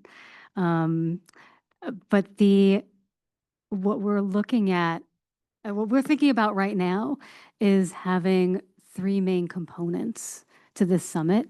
The first is effective youth commissions, having a kind of panel where we have legislators, youth commissioners, talking from different perspectives on what has worked for them. The second part is having breakout groups. So we were initially thinking of this as digitally, which is why it's kind of laid out like this. Breakout groups with topic-based discussions. So initially in the strategic plan, there was a focus on crisis prevention and on mental and behavioral health. And if those were still, I realize they may not be in the strategic plan, but they are still your hearts and minds and forefront priorities, that youth could have breakout groups and work on creating kind of an elevator pitch, like a 1 to 2 minute, understanding the data, talking about whose story needs to be told here, whose voices are being heard and whose voices are not being heard, and then practicing talking about some of these issues, and understanding the steps they can take from public comment to calling legislators and what are the action items that they can do. And then doing a group capacity building on connecting data and storytelling and having a platform for people to share those kind of videos. That's what is in our mind at the moment, but we will circle back to you in November. We will field the survey in the meantime with the changes that you all had proposed, and take some of your feedback on how we can send that out and how we can incentivize. And we will be in November presenting the responses from the survey and then looking at those and how we can use those to move forward with the youth summit. So we will get more youth summit focused time in a couple of months. So sorry, running out on time, but for question 6, I was just thinking if we could do one more area for basic needs such as food and water and medical care. That's something that is missing because housing is really important, but there's the other basic needs that are missing out. Yeah. Thank you. Yeah, Thank that's you it. for Thank adding you. that. Sorry. Yeah. One more thing too, a progress bar would be great, so commissions can see like, okay, is the end in sight, or we have like 10 more questions left? And then also, I couldn't go back also like to previous questions, so those two things might increase, like just make it easier for them to fill it out. For sure. Thank you. Can I just add something to think about? Like, it's not a suggestion. When we're sending these out, since we are sending them out to the entire commission and just sending them to the commission email, when we're thinking about incentives, I know we think like we're thinking like incentivizing the participants of the commissioners, but to be honest, it's getting sent to the staff email. So it's more so incentivizing the staff of like, this is important to make time in a meeting to do this, because it's not going to youth, and so it's more incentivizing the commission admin, I would think more so. And so I think the relationship building is more important in that sense. Also because commissions and commissioners are usually already incentivized in their own like personal reasons to do the work because they're already on a commission. They're already passionate about the work that they're doing. It's just like, where is my work going? If that makes sense. especially coming from an admin That's a perspective. very good point. Yes, that it's not, that there is, which is why I mentioned there is kind of an intermediary between them. And can I ask a question to just get feedback before we are building out the survey? Is it important, would it be important in you responding that you would be able to see video, add video, kind of engage with it in a different way beyond a survey? Or do you feel like it's actually, you want the quick done, like familiar version, like what you're looking at through the QR code? So when we're sending it to youth, that might be, we can get more creative with it, but this is just likely going to be going to staff. So they're just trying to get their work done. So let's not overcomplicate this. Okay. But I think that for the future, maybe when we're trying to get more creative and make it more interesting and a little bit more captivating for youth, that would definitely be worthwhile. Something I wanted to bring up about this, I forgot what it was, just kidding. I think for that question, I like how the survey's set up now, the survey itself, but I think it would be nice to have more personal context for the admin of just, again, like, who are we? Like a face to the name, and like, who are we? What are we doing with this? What is our intention behind this? Like, we want to build a relationship more so than just like, give us your data, kind of thing. It's like, this is an establishment of us trying to establish our own. We see your work that you're doing, and we want to learn from that and connect with you and build a relationship, instead of just being like, hey, here's a survey, can you do this data filling out for us, because we need it. And like, yeah, I think we should think of it more of an admin perspective, because I think if they're doing it a whole, they're probably doing it as a meeting, so they're probably going to get incentivized whatever way that they get incentivized for doing meetings anyways. So I think that if you convince whoever's in charge of deciding whether or not to do the survey, then there's not necessarily a need to incentivize every single commissioner, other than just like building that relationship and context. It sounds, this is really helpful, because there is actually an email that goes out, and the link to the survey is in the email. So stressing relationship building in an ongoing way.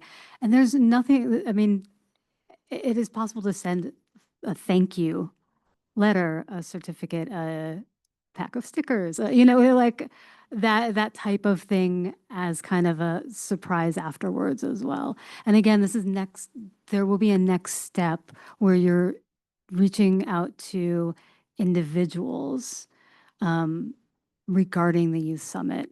And agree that in person is always going to be your best rate of return on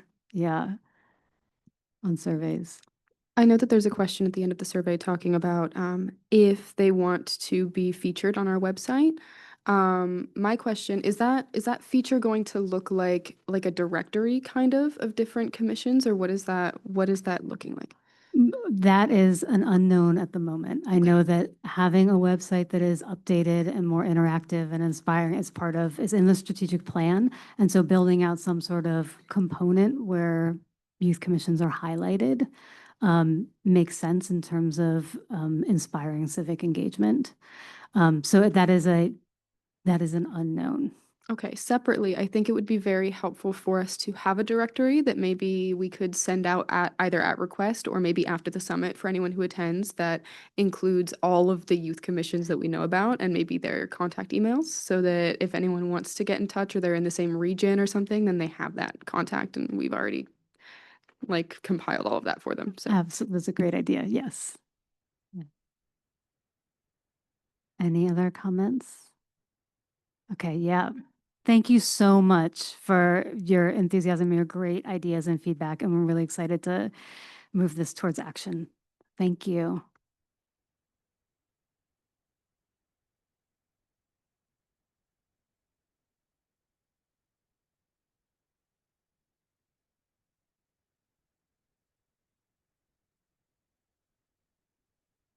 we will now take public comments related to this agenda item.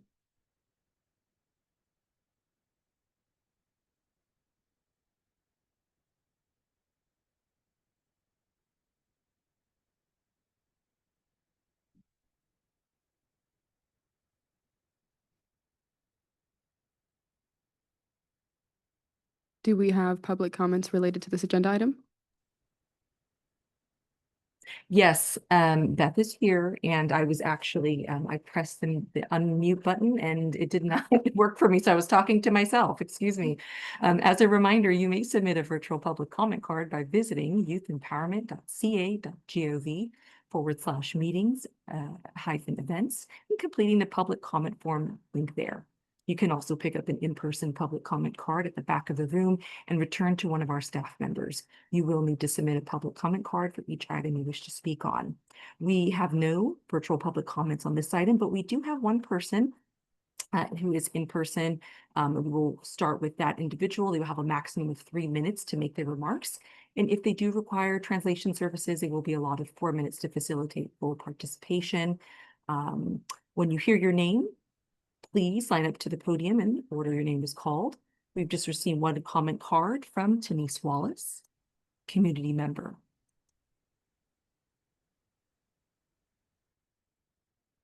Ready and go. No, I'm just kidding. Good afternoon, everyone. Welcome to Stockton, and thank you so much for being here. Thank you, Director Wallace and commissioners, as well as Possibility Lab. Really great information. I appreciated the presentation. I'm happy that you all are even considering getting feedback before planning a summit. That's a lot of steps that folks usually miss, so thank you for that. I did have a couple of things to just add. Take it or leave it, whatever works for you. The first thing being, if it's in the interest of the commission to know if these commissions have change-making power, if there's actually real voting power that youth have. That way you kind of get a gist of if that's something that is missing from youth spaces, especially related to your 5 goals. A lot of them are trying to move the mark, and you kind of need real decision-making power to be able to do that. So to be able to assess for that would be great. It's also something to add to the summit as a breakout or maybe even a panel to talk about that. And as far as incentives go, for me as a young person, as an adult, the best way to incentivize me personally is to listen and to intentionally respond. So for me, I think it is a value add to have the entire commission do it because it's an opportunity for them to reassess their vision, their goals, and the work that they're doing and how connected they are to their community. And with that, I would be inclined to do it if I knew that I was getting some return on the investment. What does those results look like? What did other commissions say? What are some of their challenges? And also, is there opportunity to add my challenge, my struggle area to the summit? Is there some expertise or some data that could be of use to me? And I think the state should have the most resources to be able to do that. So that's what I would be looking back for if I was someone filling out this survey.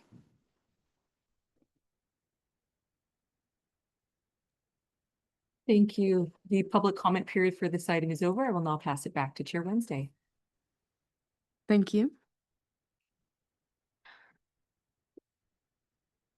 Excuse me, and thank you for all of your patience with my cough today. I guarantee you all I'm not contagious. I've had this cough for several weeks. I took antibiotics. My apologies for scaring you.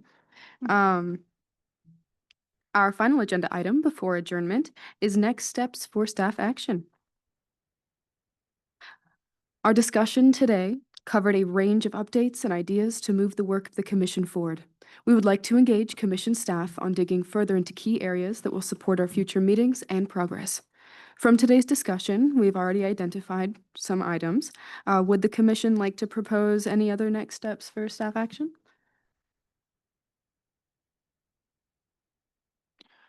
I have a couple questions. Especially as we're talking about the stress of like personal relationships and building those kinds of face-to-face interactions. I've had, some thoughts for a while about like, are we doing, kind of the more basic, but helpful things like business cards and commission emails and stuff like that, so that when we approach these commissions or work with people in a more professional way and we develop those relationships, are we able to, do we have the tools to provide that sense of that sense of legitimacy, especially if we're making these asks from commissions, councils and all that stuff. When we're speaking to them and we're talking about what makes it worthwhile to them, I think we want to present ourselves in a professional way and come across to them like if they participate in the summit, if they become engaged with us, there is a feasible chance that their ideas will be heard, there will be action. So we can offer, different incentives, and the relationships are important. But at the end of the day, it's also about how is this worthwhile to a council or a commission at that level to work with us. And I think that's an important aspect of it as well. I second business cards. I talked about this like outside of the meetings too. I think just more tools to be able to, and guidance to engage our communities in general. Cause I feel like a lot of us have people that we want to engage and like we want to connect them with, but we don't really have anything to give them. Like not like no actions, no information, no anything. I think I would love a little bit of guidance on it because I understand that capacity is an issue and like there's logistics behind it. And so like workshopping that and like how commissioners can be more engaged in that process, especially at the local level. And then like, oh shoot, what was I gonna say? But yeah, I think mainly that. And then like, yeah, I don't know what I was gonna say after that, but. We wanted to add potentially reviewing and revising our bylaws at the next meeting. That was one thing that we had just discussed earlier, and I wanted to make sure we captured that in our notes. I know we can't really vote on anything today, but we can at least aim for that. All right, I just had one more question. Now that you brought up, Chair Wednesday, the bylaws, I was just wondering if it would be possible for us to get, like, as commissioners going into that, like, if it would be possible for us to get any kind of like document or any kind of guidance regarding, if we had a suggestion for the bylaws at that meeting, what would that look like? What kind of suggestions should or can we make? Just that kind of thing so that as we go into that, if we have ideas as individuals that we would love to bring to a meeting, what does that actually look like? And what kind of suggestions should we be bringing? I think that would be helpful. I'd also like to add to the long list of things that we're requesting of staff, but I also because I didn't get a chance to talk about it earlier in the meeting, but following up on the amazing listening session that we had in Klamath, California, we had the opportunity to speak with, to hear, listen to, and open up lines of collaboration with the indigenous tribes in that area, specifically as it relates to increasing the quality of life, the health, their sovereignty in their land, and environmental justice efforts related to dams, the fish and wildlife populations. So I just wanted to make sure it's on the radar, that we're following up with some of the things that we promised to follow up with them, and also to share how well that went with the commission as well. So, yeah. I second that. Yeah. definitely third. Thank you for attending that meeting, Aiden. I was very disappointed that I could not go. So that is very, very valuable insight. Thank you. Are there any additional questions or comments from the commission? Any of our online commissioners, do you have any questions, comments, or thoughts on staff actions? All right. Director Wallace, we welcome your thoughts on this set of staff action items. Does this set seem feasible? That's a loaded question. We will make it work. I will say that. First and foremost, I just appreciate the transparency of conversations had today. I think it was necessary and overdue. So thank you for introducing, although it's a heavy load, a necessary load in order to do this work with integrity. So first and foremost, the immediate follow-up will be working with our executive folks on the commission, which is our chair and vice chair, to review those bylaws. And I think those recommendations should come from youth commissioners. So that is my ask, and my recommendation is that we meet and we have a conversation on how do we really create that space of accountability within the commission. Staff are here to carry out this work, but this work does not get done without the input, the engagement, and commissioners showing up. So I will work with commissioners to figure out how do we provide those recommendations, because I agree, Trevor, that conversation should be fruitful and you all should be prepared to let us know, like, how do you hold accountability to staff, but also to one another so that we are speaking the same language in this work. So bylaws recommendations will be worked on and added to the following, to the agenda for the following meeting, excuse me. Also continuing to unpack the conversation and concerns around accessibility.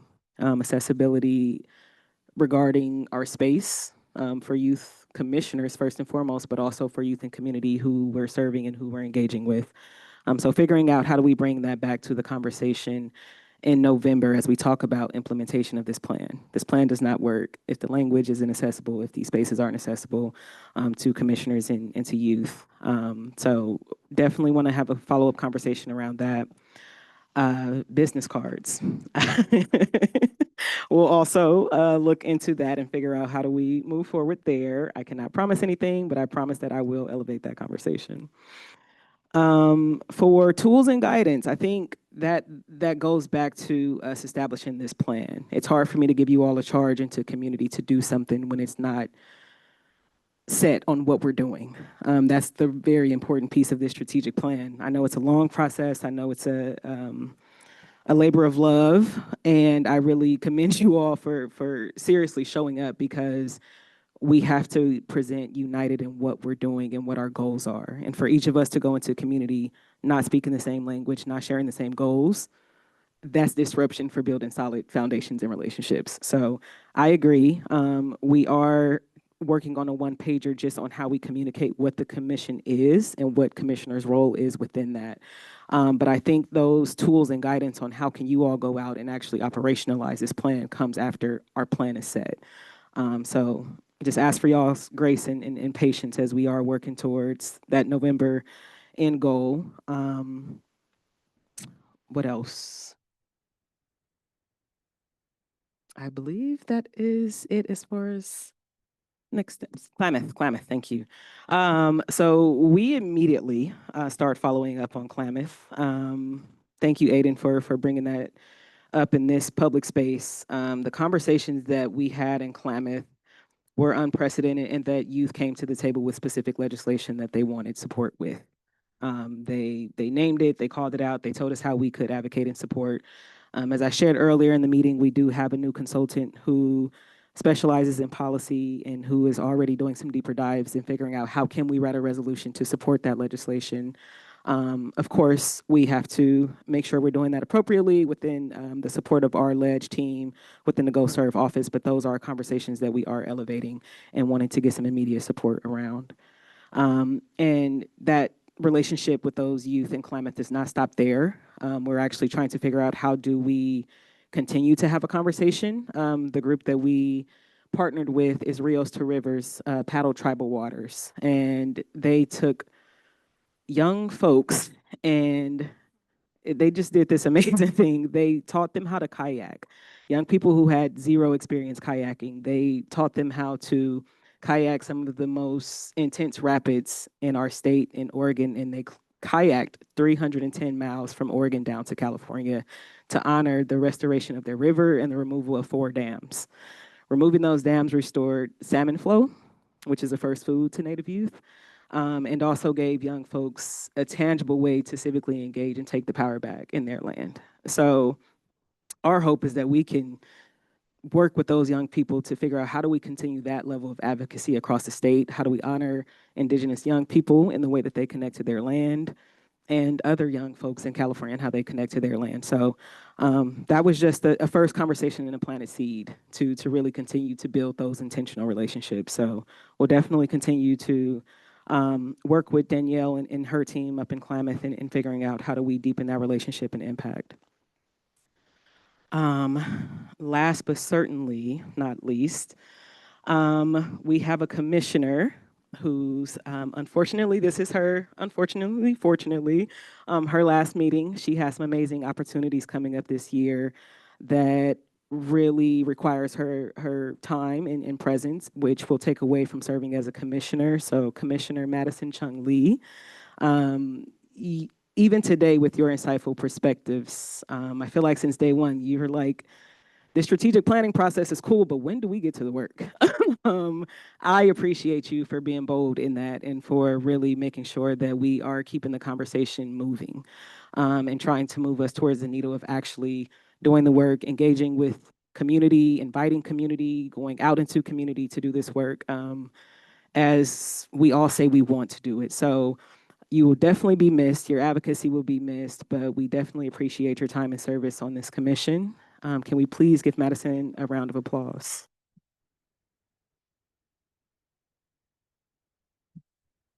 Madison, is there any remarks that you'd like to make to your fellow commissioners?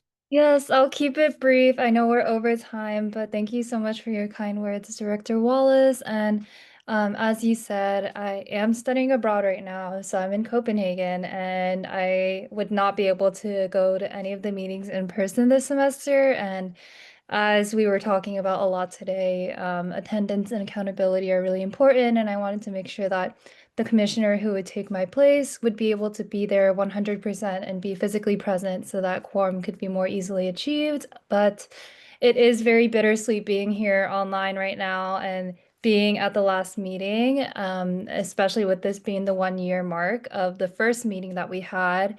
And I just want to thank you guys so much for all the work, labor, love, blood, sweat, and tears that will go into the commission going forward. I will always be rooting for you guys and keeping an eye out for however direction you guys take the strategic plan, which I'm sure will be really great. But thank you so much, everyone, for everything.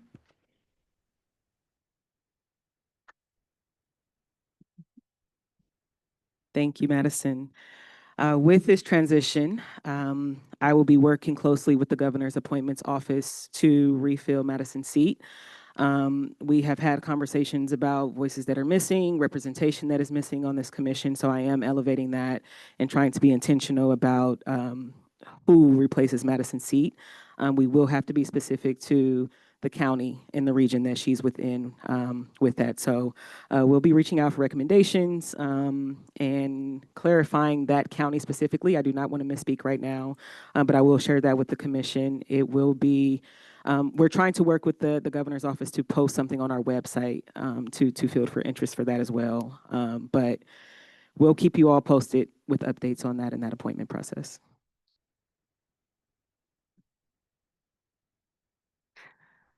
Thank you, Director Wallace, for sharing these thoughts and action items.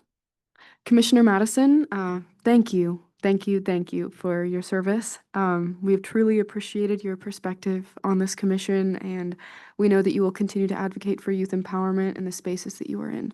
So I look forward to continuing to collaborate and stay in touch. If you do not have my contact information, or if any commissioners would like to share their contact information, our team will get that sorted. But please feel free to reach out to me if you ever want any assistance, and I will hopefully be hearing from you again in the future.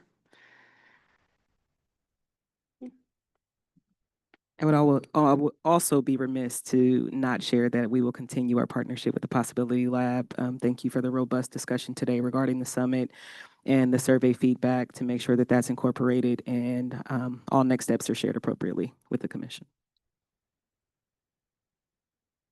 I'd like to second that. Thank the Possibility Lab so much for your diligent, constant, unwavering work and effort. It is truly a highlight of these meetings to have you guys speak and engage us. So thank you so much. Well, that brings us to meeting adjournment. May we adjourn the meeting by common consent? I've yet to have someone say no. All right. Thank you to the Youth Empowerment Commission staff, commissioners, and public for joining us today. Our next commission meeting is November 15th, 2025 in Los Angeles, California, so put that in your calendars. We also have a couple other events between now and November 15th, and we encourage those interested in learning more to visit our website for details. With that, we are adjourned at 2:27. Thank you.